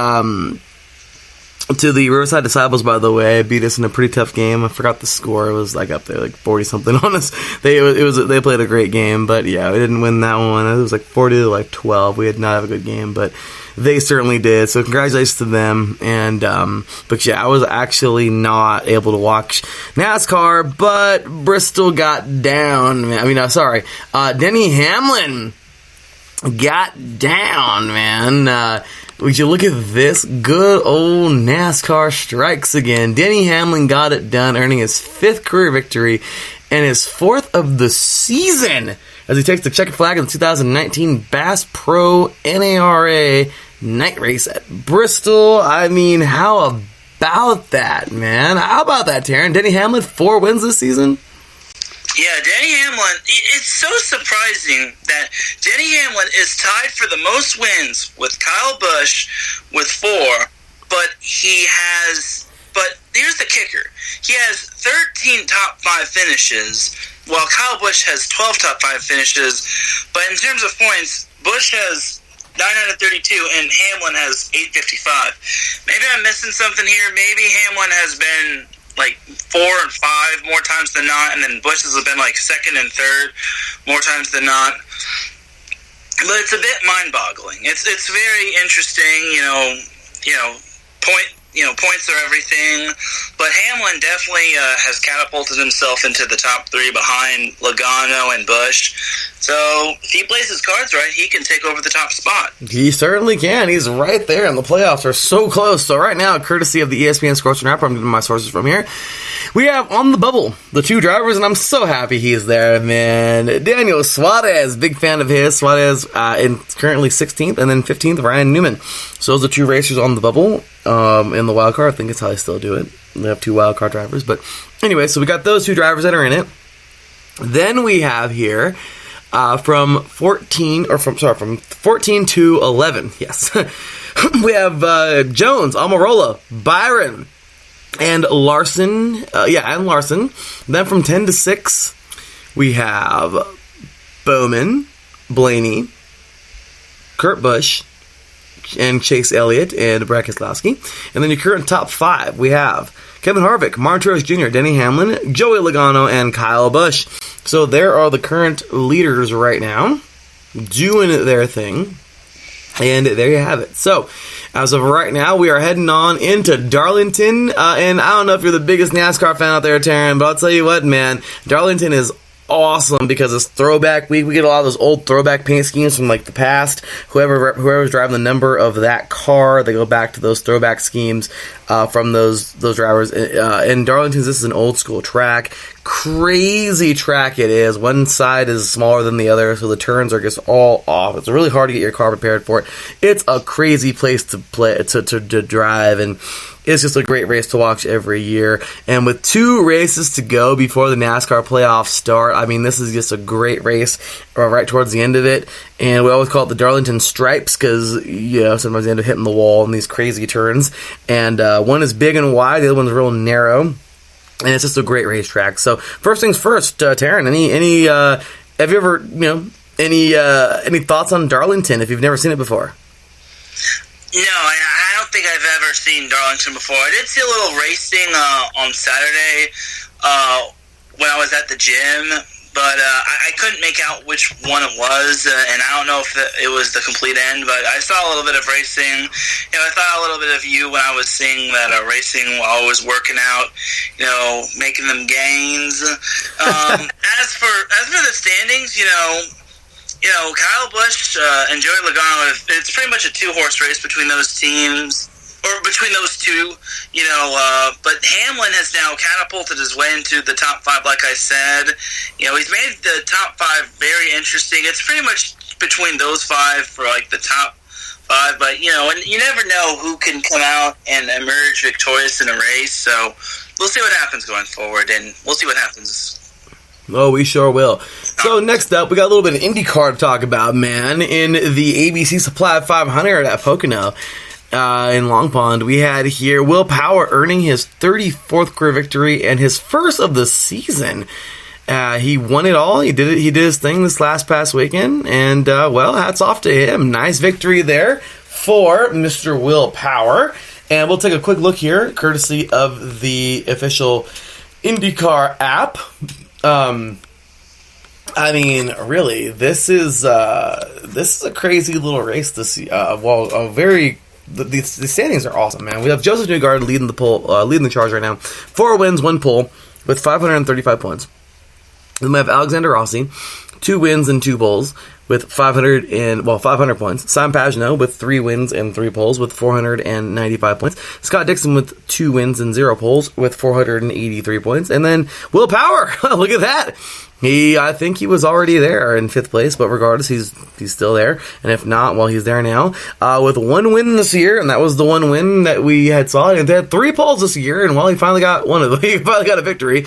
But with 407 points. So, though I don't think he'll be winning any titles this year, he's certainly, he'll maybe get himself a top 5.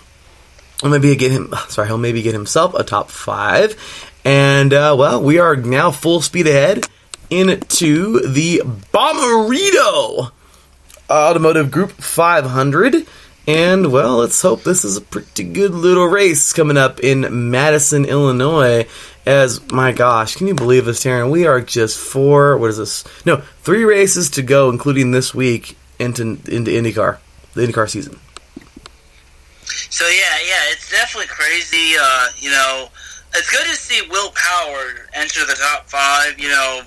It's still pretty much dominant with the top 4 being Newgarden, Rossi, Pagenaud, and Dixon. But, I'm glad someone else crossed the 400 point mark, being Will Power. And it's good to get that first victory of the season. And is that his first career victory or just his first victory of the season? Oh, he's been around for a long time. That was his 35th. That was his first victory of the season. Yeah, but it's good to see him get his first victory of the season because it gets that little. It feels like a weight's been exited, has been taken off of your shoulders, and honestly, there's no better feeling than getting a win. And the words of Snap, I've got the power. You guys went back. Throwback. Talk about Darlington Throwback Week. You guys went back there. I love it, man. Going back to Snap right there. Okay, it works. Going back. Rhythm is the dancer, man. Rhythm is the dancer. But, I remember how my mom used to love that song when I was a little kid. I used to love it too. So, anyway, 90s. Anyway, so, with that said, going on to the NHRA, man, we have here the Brainerd Gnats, if you will. I think it was the Lucas Oil Gnats, but I don't know. Brainerd, I don't know where that comes from, but the Brainerd Gnats. Like I said, and forgive me if I don't know why or where that comes from, but this last past week, let's take a look at our winners who gained a Wally this last past week, and they were as follows. In Pro Stock, the Pro Stock motorcycle bikes did not run. But Jason Lyon will win his first one, I think, in all year, I think, or who knows, but it's been a while for him. But hey, look at that. The Summit car will come through. Jason Lyon wins this thing. Next up, look at that. His reaction time was 0.016 with a time of 6.597 at 209.10 miles per hour. Funny car, Ron Capps. Now, Daryl and I have been cheering for Ron Capps to win his first ever. He's won so many, but the crown jewel of the NHRA season is the U.S. Nats coming up in September. I mean, you know, Memorial Day weekend is a huge deal in May for Monaco, the Monaco Grand Prix in France. Of course, that's like, you know, the crown jewel of Formula One. Then you have on the same exact day, you have 3 races. You know, it's a huge day in motorsports.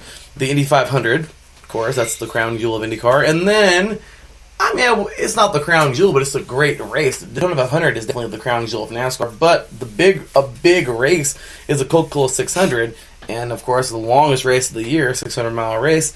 And you know, that's a pretty big race. They're all on the same day, Memorial Day weekend. And it would be awesome if there was NHRA on that day, but the crown jewel of NHRA just happens to be the one, you know, on Labor Day weekend, which is the U.S. Nats, where Ron Capps has never won. He's won championships, I believe, in the past for IndyCar, but he has never won the U.S. Nats. And I am cheering for him to win the freaking U.S. Nats this year, man, I really am. But he would win the Brainerd Nats, you know, which is pretty good. I mean, hey, he won himself a race this year, so that's awesome. His reaction time was 0.055 with a time of 3.946 at 324.28 miles per hour. And then top fuel, Leah Pritchett, our very own, out of Redlands right here in Southern California.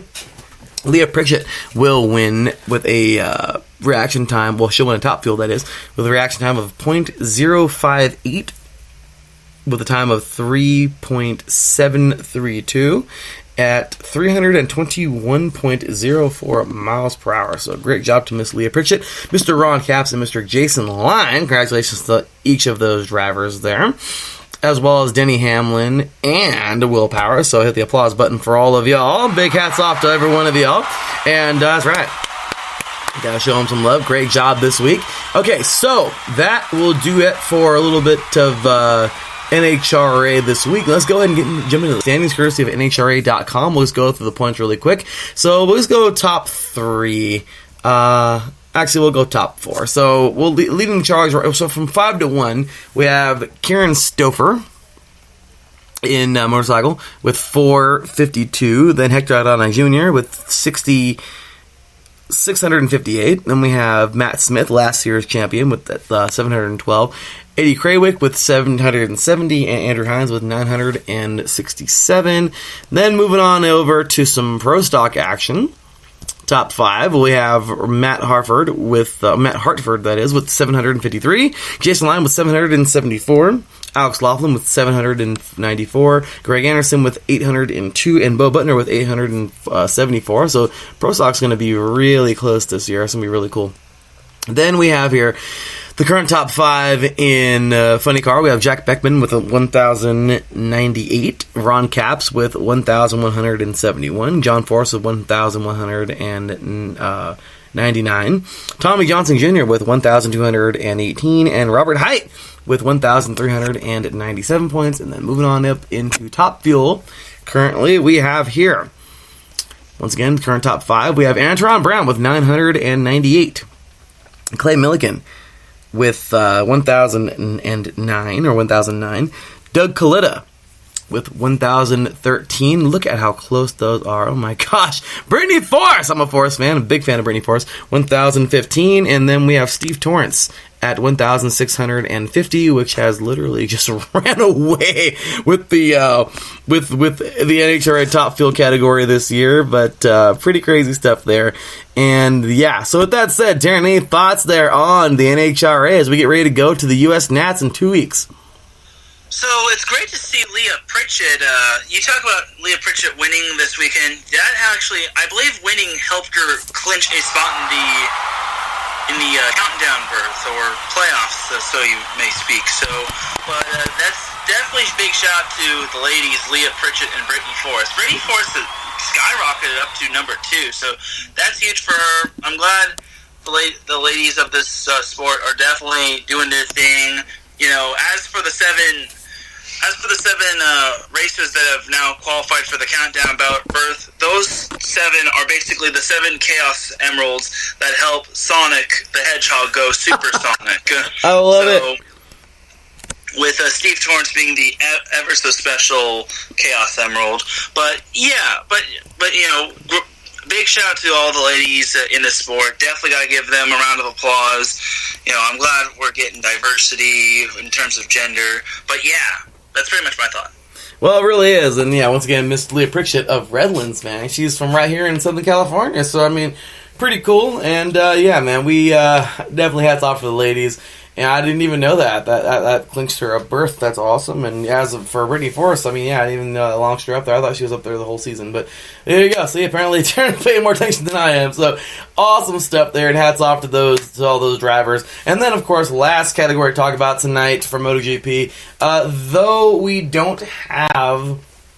We didn't have a race last week, and the last race was 2 weeks ago in the Austrian Grand Prix, where Marc Marquez and Andrea Dovizioso went head-to-head for the last couple of laps, and Andrea Dovizioso will pass Marc Marquez on the final turn of the final lap and win his first race of the season, getting him, you know, decent amount of points. Or, you know, he's been second, I think, for a while. But, yeah, no, he's kind of just hanging out there in second place. Marc Marquez currently leading the charge in MotoGP with 230. We have Andrea Dovizioso with 172 points. Then we have... let's see here. Danilo Petrucci with 136 points. Then we have Alex Rins with 124 points. And then we have Valentino Rossi with 103 points. It's pretty much been decided. And earlier today on Two Wheels Wednesday, I actually asked Matt White in the chat room if he thought that Dovizioso could catch Marquez. And he was like, absolutely not. But he said unless Marc Marquez breaks down a few times during the last 5 races. But he did say he kind of hopes though for this week in the British Grand Prix that Dovizioso, or Dovi as he calls him, were to win this race and Marc Marquez were to break down because he wants to see a closer race. Oh, what are your thoughts on that, Taryn? So, looking at these MotoGP standings, it's basically down to like 2 countries. I believe it's Mexico and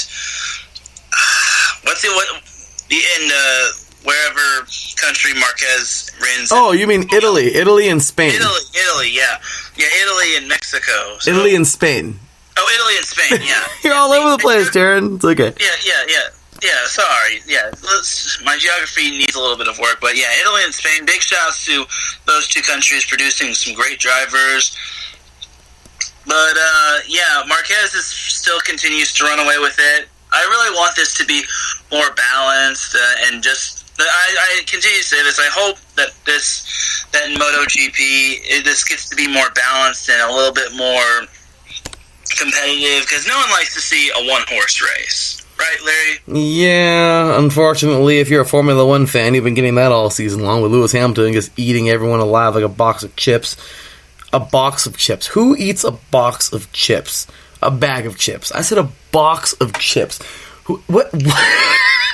I don't know. I mean, yeah, it's 9:43 p.m. on the West Coast right now. And if you're listening and you're on the East Coast right now, by the way, you're amazing. But I doubt you are, because it's 12 o'clock already. It's midnight. But if you're listening in the morning, well then, haha, have some fun with this.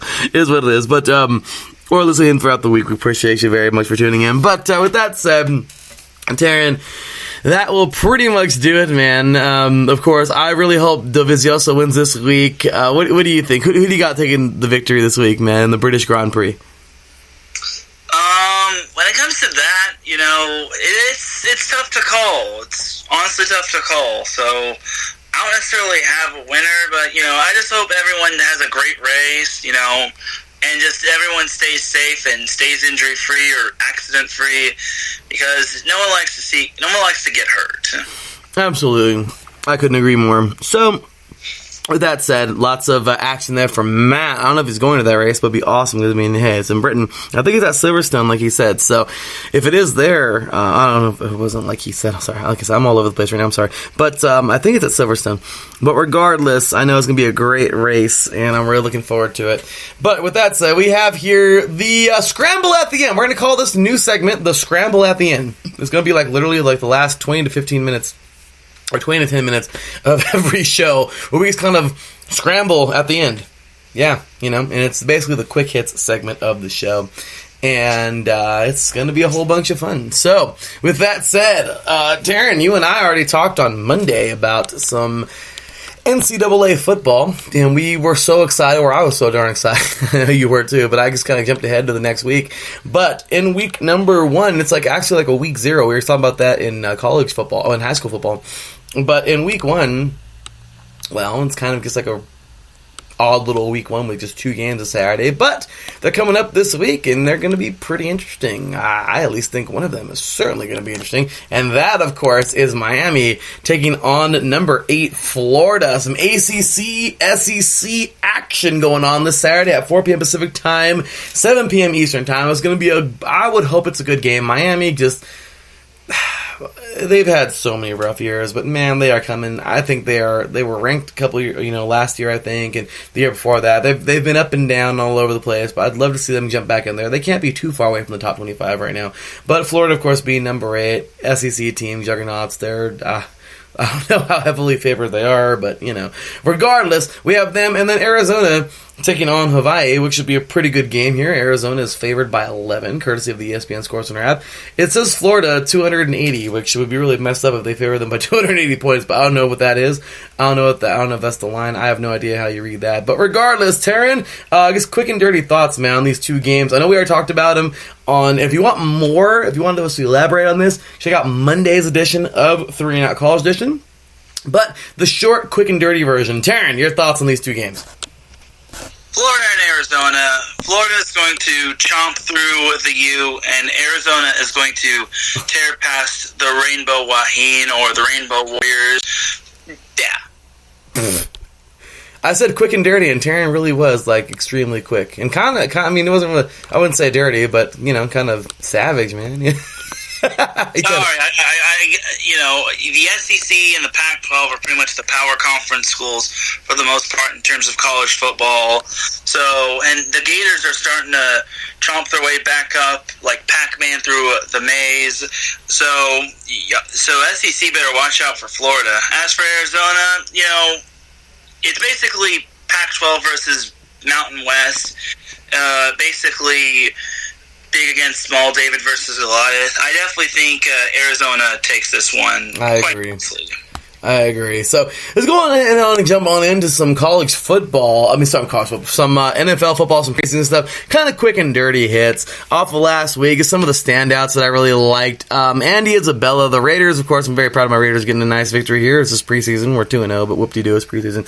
Andy Isabella, a guy that I really looked at last year. 1 reception, 59 yards, and 1 touchdown. Well, you know what? I don't care if it's just 1 reception and 59 yards. This guy's amazing, and he's going to continue to prove himself. I think that was a good victory. Even though it was a loss to the Raiders, I like his. I like it. He looked pretty good. Gardner Minshew went 19 for 29 with 202 yards. That's got to say something, right?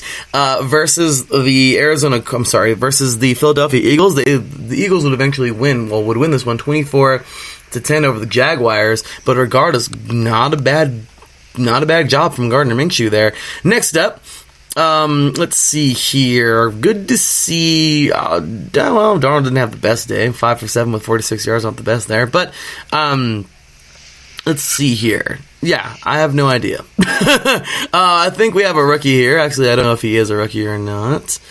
Let's take a look. And I can't see anything. Great. Oh, yeah, he was a rookie. And I'm glad to see this, man. Quadre Olison. Yes, I knew he was a rookie. He was a youngster. Not a bad day. 9 carries, 44 yards. I mean, not the best day, but, he carried the ball for the Falcons this past week. And the Jets would win this one 22-10 over the Falcons, but they go into the rookie watch there, if you will.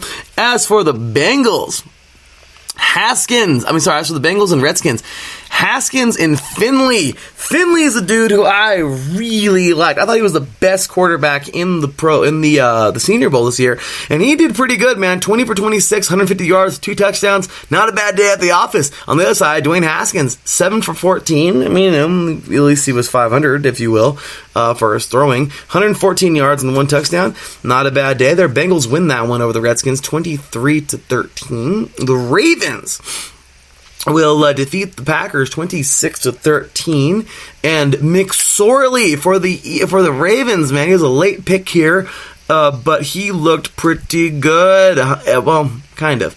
He did throw a pick, and he went 8 for 13, but 74 yards and 1 touchdown. You know what? Give the guy some credit. I think he's coming a long way. I think they're going to keep him. So that was all on Thursday. Then on to Friday, we have the Bills taking on the Panthers. Let's take a look at some stats here. Let's see. I don't know if we have any rookies in here. Let's see here. Heineke. I think he is actually a rookie, or Heineke. You don't want to butcher his name there, but let's take a look here. And he is not a rookie. He's actually kind of up there. I mean, he's been a few years in, so my apologies there. But he would go 8 for 12, 700. Oh, sorry, with 78 yards and 1 touchdown. And Barkley, okay, well, prove yourself over there, brother. The USC quarterback, man. Let's see. But he went 8 for 10 with 110 yards with 1 touchdown. The Bills would win that one 27-14. Giants defeat the Bears 32-13. Daniel Jones he went 11 for 14 with 161 yards with 1 touchdown. You know what? I freaking like it. Do your thing. That man is getting 2 master's degrees, or he's working on a second one, or almost done with the second one. I heard that in the draft. That's awesome. I think he can succeed Eli Manning and do a really good job. So no hate to Eli Manning. Just saying I like what he's doing, though. Next up, I like this next one, man, because let's see what Rosen is doing over there in Miami. He went 10 for 18 with 102 yards. You know what? It's a freaking start. It's probably a better situation than he was in Arizona. They would lose this game regardless. The Buccaneers would defeat the Miami Dolphins 16-14. But still, once again, just getting the kinks out, right? That was all Friday. On to Saturday. Browns over the Colts 21-18. Let's take a look. We have any youngsters here. And let's see. Actually, Chad Kelly. Good to see him doing his thing. It's been a couple years in, I think. He went 12 for 17. 115 yards with 1 touchdown. Once again, they ultimately lost to the Browns, but regardless, I like it because guess what? Something's happening. Yes, good for him. Patriots and Titans. Patriots defeat the Titans 22-17. And Stidham, youngster there from out of Auburn, 14 for 19, 193 yards and 1 touchdown. You know what? That's a Belichickian pick. I'm just saying. I'll see how Ryan Tannehill did for the Tennessee Titans. He did 7 for 11 and 84 yards with 1 touchdown. So there you go. I have to kind of hyperspeed on this now. The Pittsburgh Steelers will defeat the Kansas City Chiefs 17-7 at home. And, Dobbs out of Tennessee a couple years ago. He got in. And let's see here. He went 6 for 11, 95 yards, 1 interception. Not the best, but hopefully he can, see if he can earn himself a spot. The Texans defeat the Lions 30-23 at home. And, we got this is a young quarterback here. Do we have a young quarterback? No, he is not a young quarterback. Webb. Let's see here. Yeah, nobody really young here to look at, but I guess for the heck of it. Webb the third. I think it's, J. Webb the third. 14 for 25, 168 yards, 1 touchdown, 1 interception. Just something to say for that game. The Cowboys defeat the Rams 14-10. And in this one, we actually have Pollard, the guy we were looking at, and Michael Gallup, of course, the guy that we this guy's a great player. We watched him out of out of Colorado State a few years ago, or actually last year. But Pollard, the young man out of Memphis, 5 carries, 42 yards, 1 touchdown. You know what? Great job over there with the star on your helmet, brother. Saints defeat the Chargers 19-17. Let's see here. I know Karen will have something to say about this. These guys coming up here. But let's see. Who do we have here for these Chargers? And, look at that, Cardale Jones. I think we all remember him a couple years ago trying to earn himself a spot, or at least stay on the team. But 10 for 14, 111 yards, 1 touchdown. The man with the big arm, let's see. There. Also, we have the Vikings defeating the Seahawks, 25-19 at home. Laquan Treadwell. We have a Laquan Treadwell sighting. He was drafted a few years ago. He hasn't done a whole bunch, but 4 receptions for 47 yards. Let's see what he can do there. And as for we had Monday Night Football the other day, and I was at practice, so I was coaching my team. But the San Francisco 49ers will defeat the Denver Broncos 24-15. And let's just pick somebody. CJ Beathard, 5 for 11 at 81 yards, so I think he's pretty solid backup. So anyway, with that said, I was kind of just took a lot of time there, my apologies. But Taryn, any quick hits on any of these games, or anybody you want to elaborate on? So I'm a little surprised you didn't get this, you didn't mention this guy, but Taysom Hill, man, the backup quarterback for... He's not a quarterback, dude. He's his own position. Oh, well, Taysom Hill, who played quarterback, was just amazing, you know. He was actually being talked about quite a bit, you know. He had two passing touchdowns. He went 11 for 15 with 136 yards, and he also had 53 rushing yards as well. So that's a grand total of 191 overall offensive yards. So what was really masterful for the Saints. So honestly, you know, if you're looking long term, Hill could possibly be a good backup or a good replacement for Drew Brees, just in case he gets injured or just in case he wants to hang it up, because Drew Brees is getting up there in age.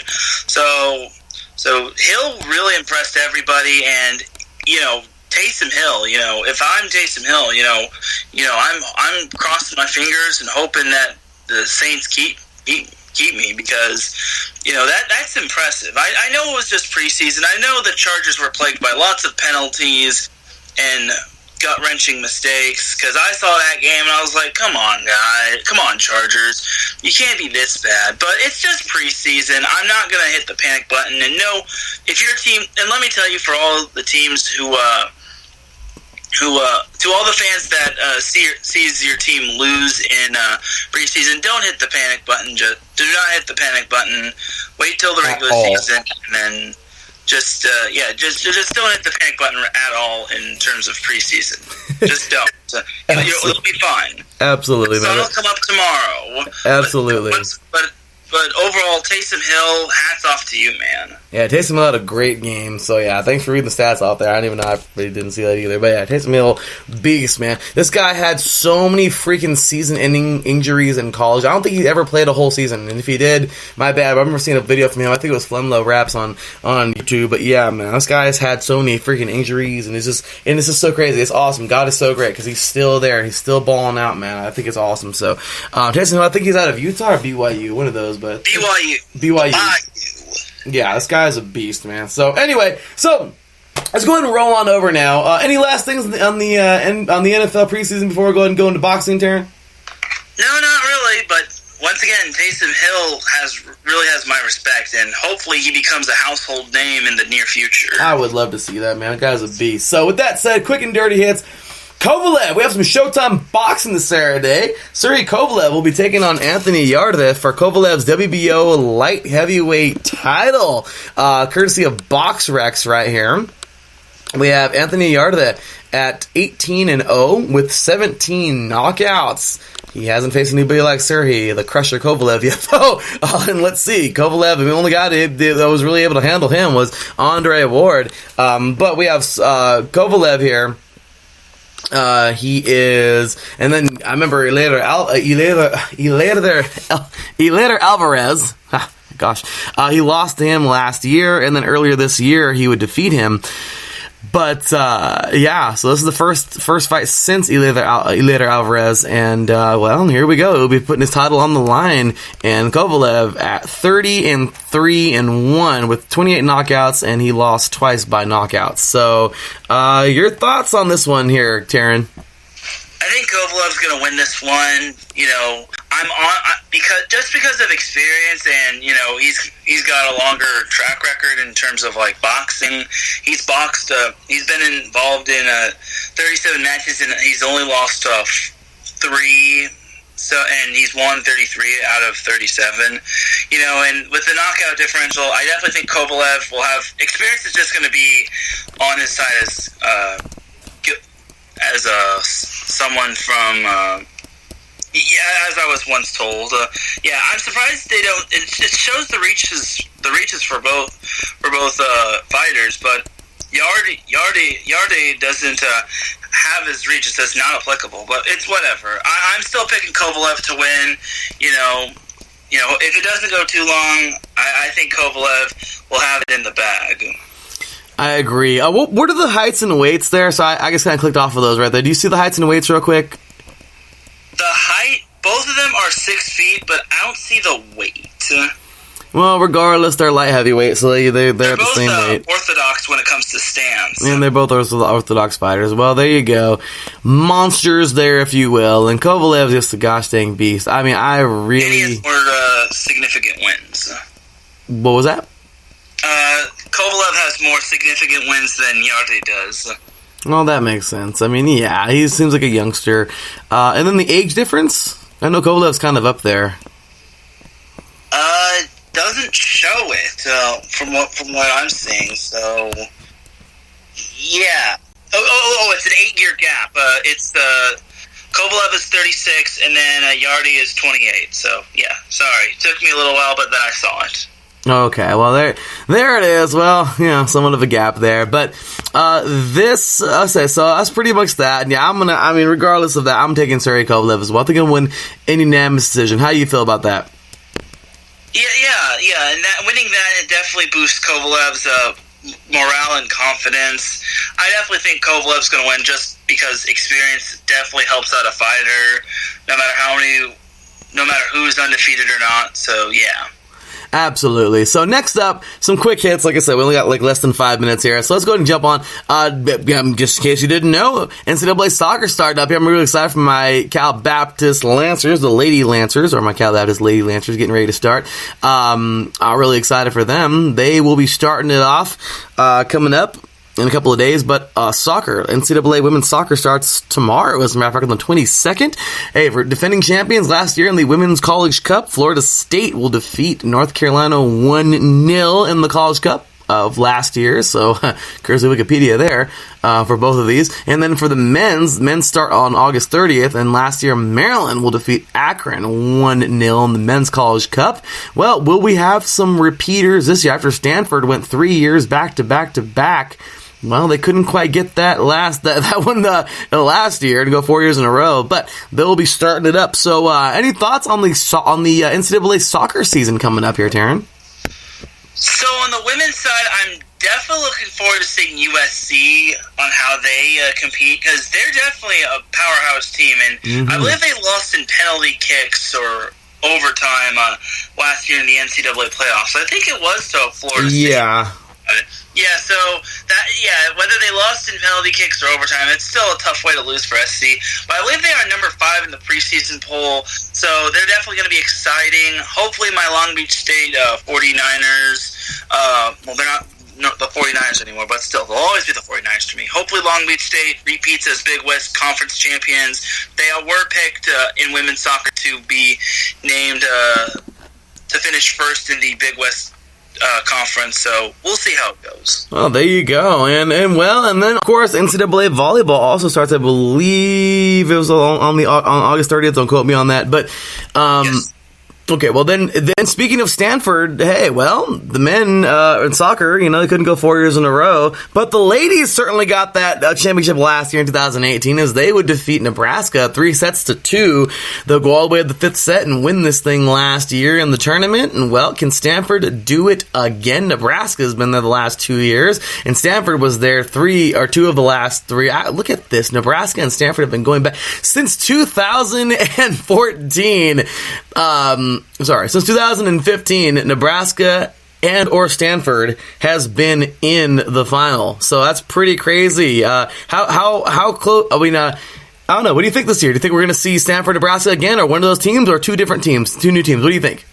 I definitely think Stanford has what it takes to make it back to the final and to repeat as champs. They have such talented players.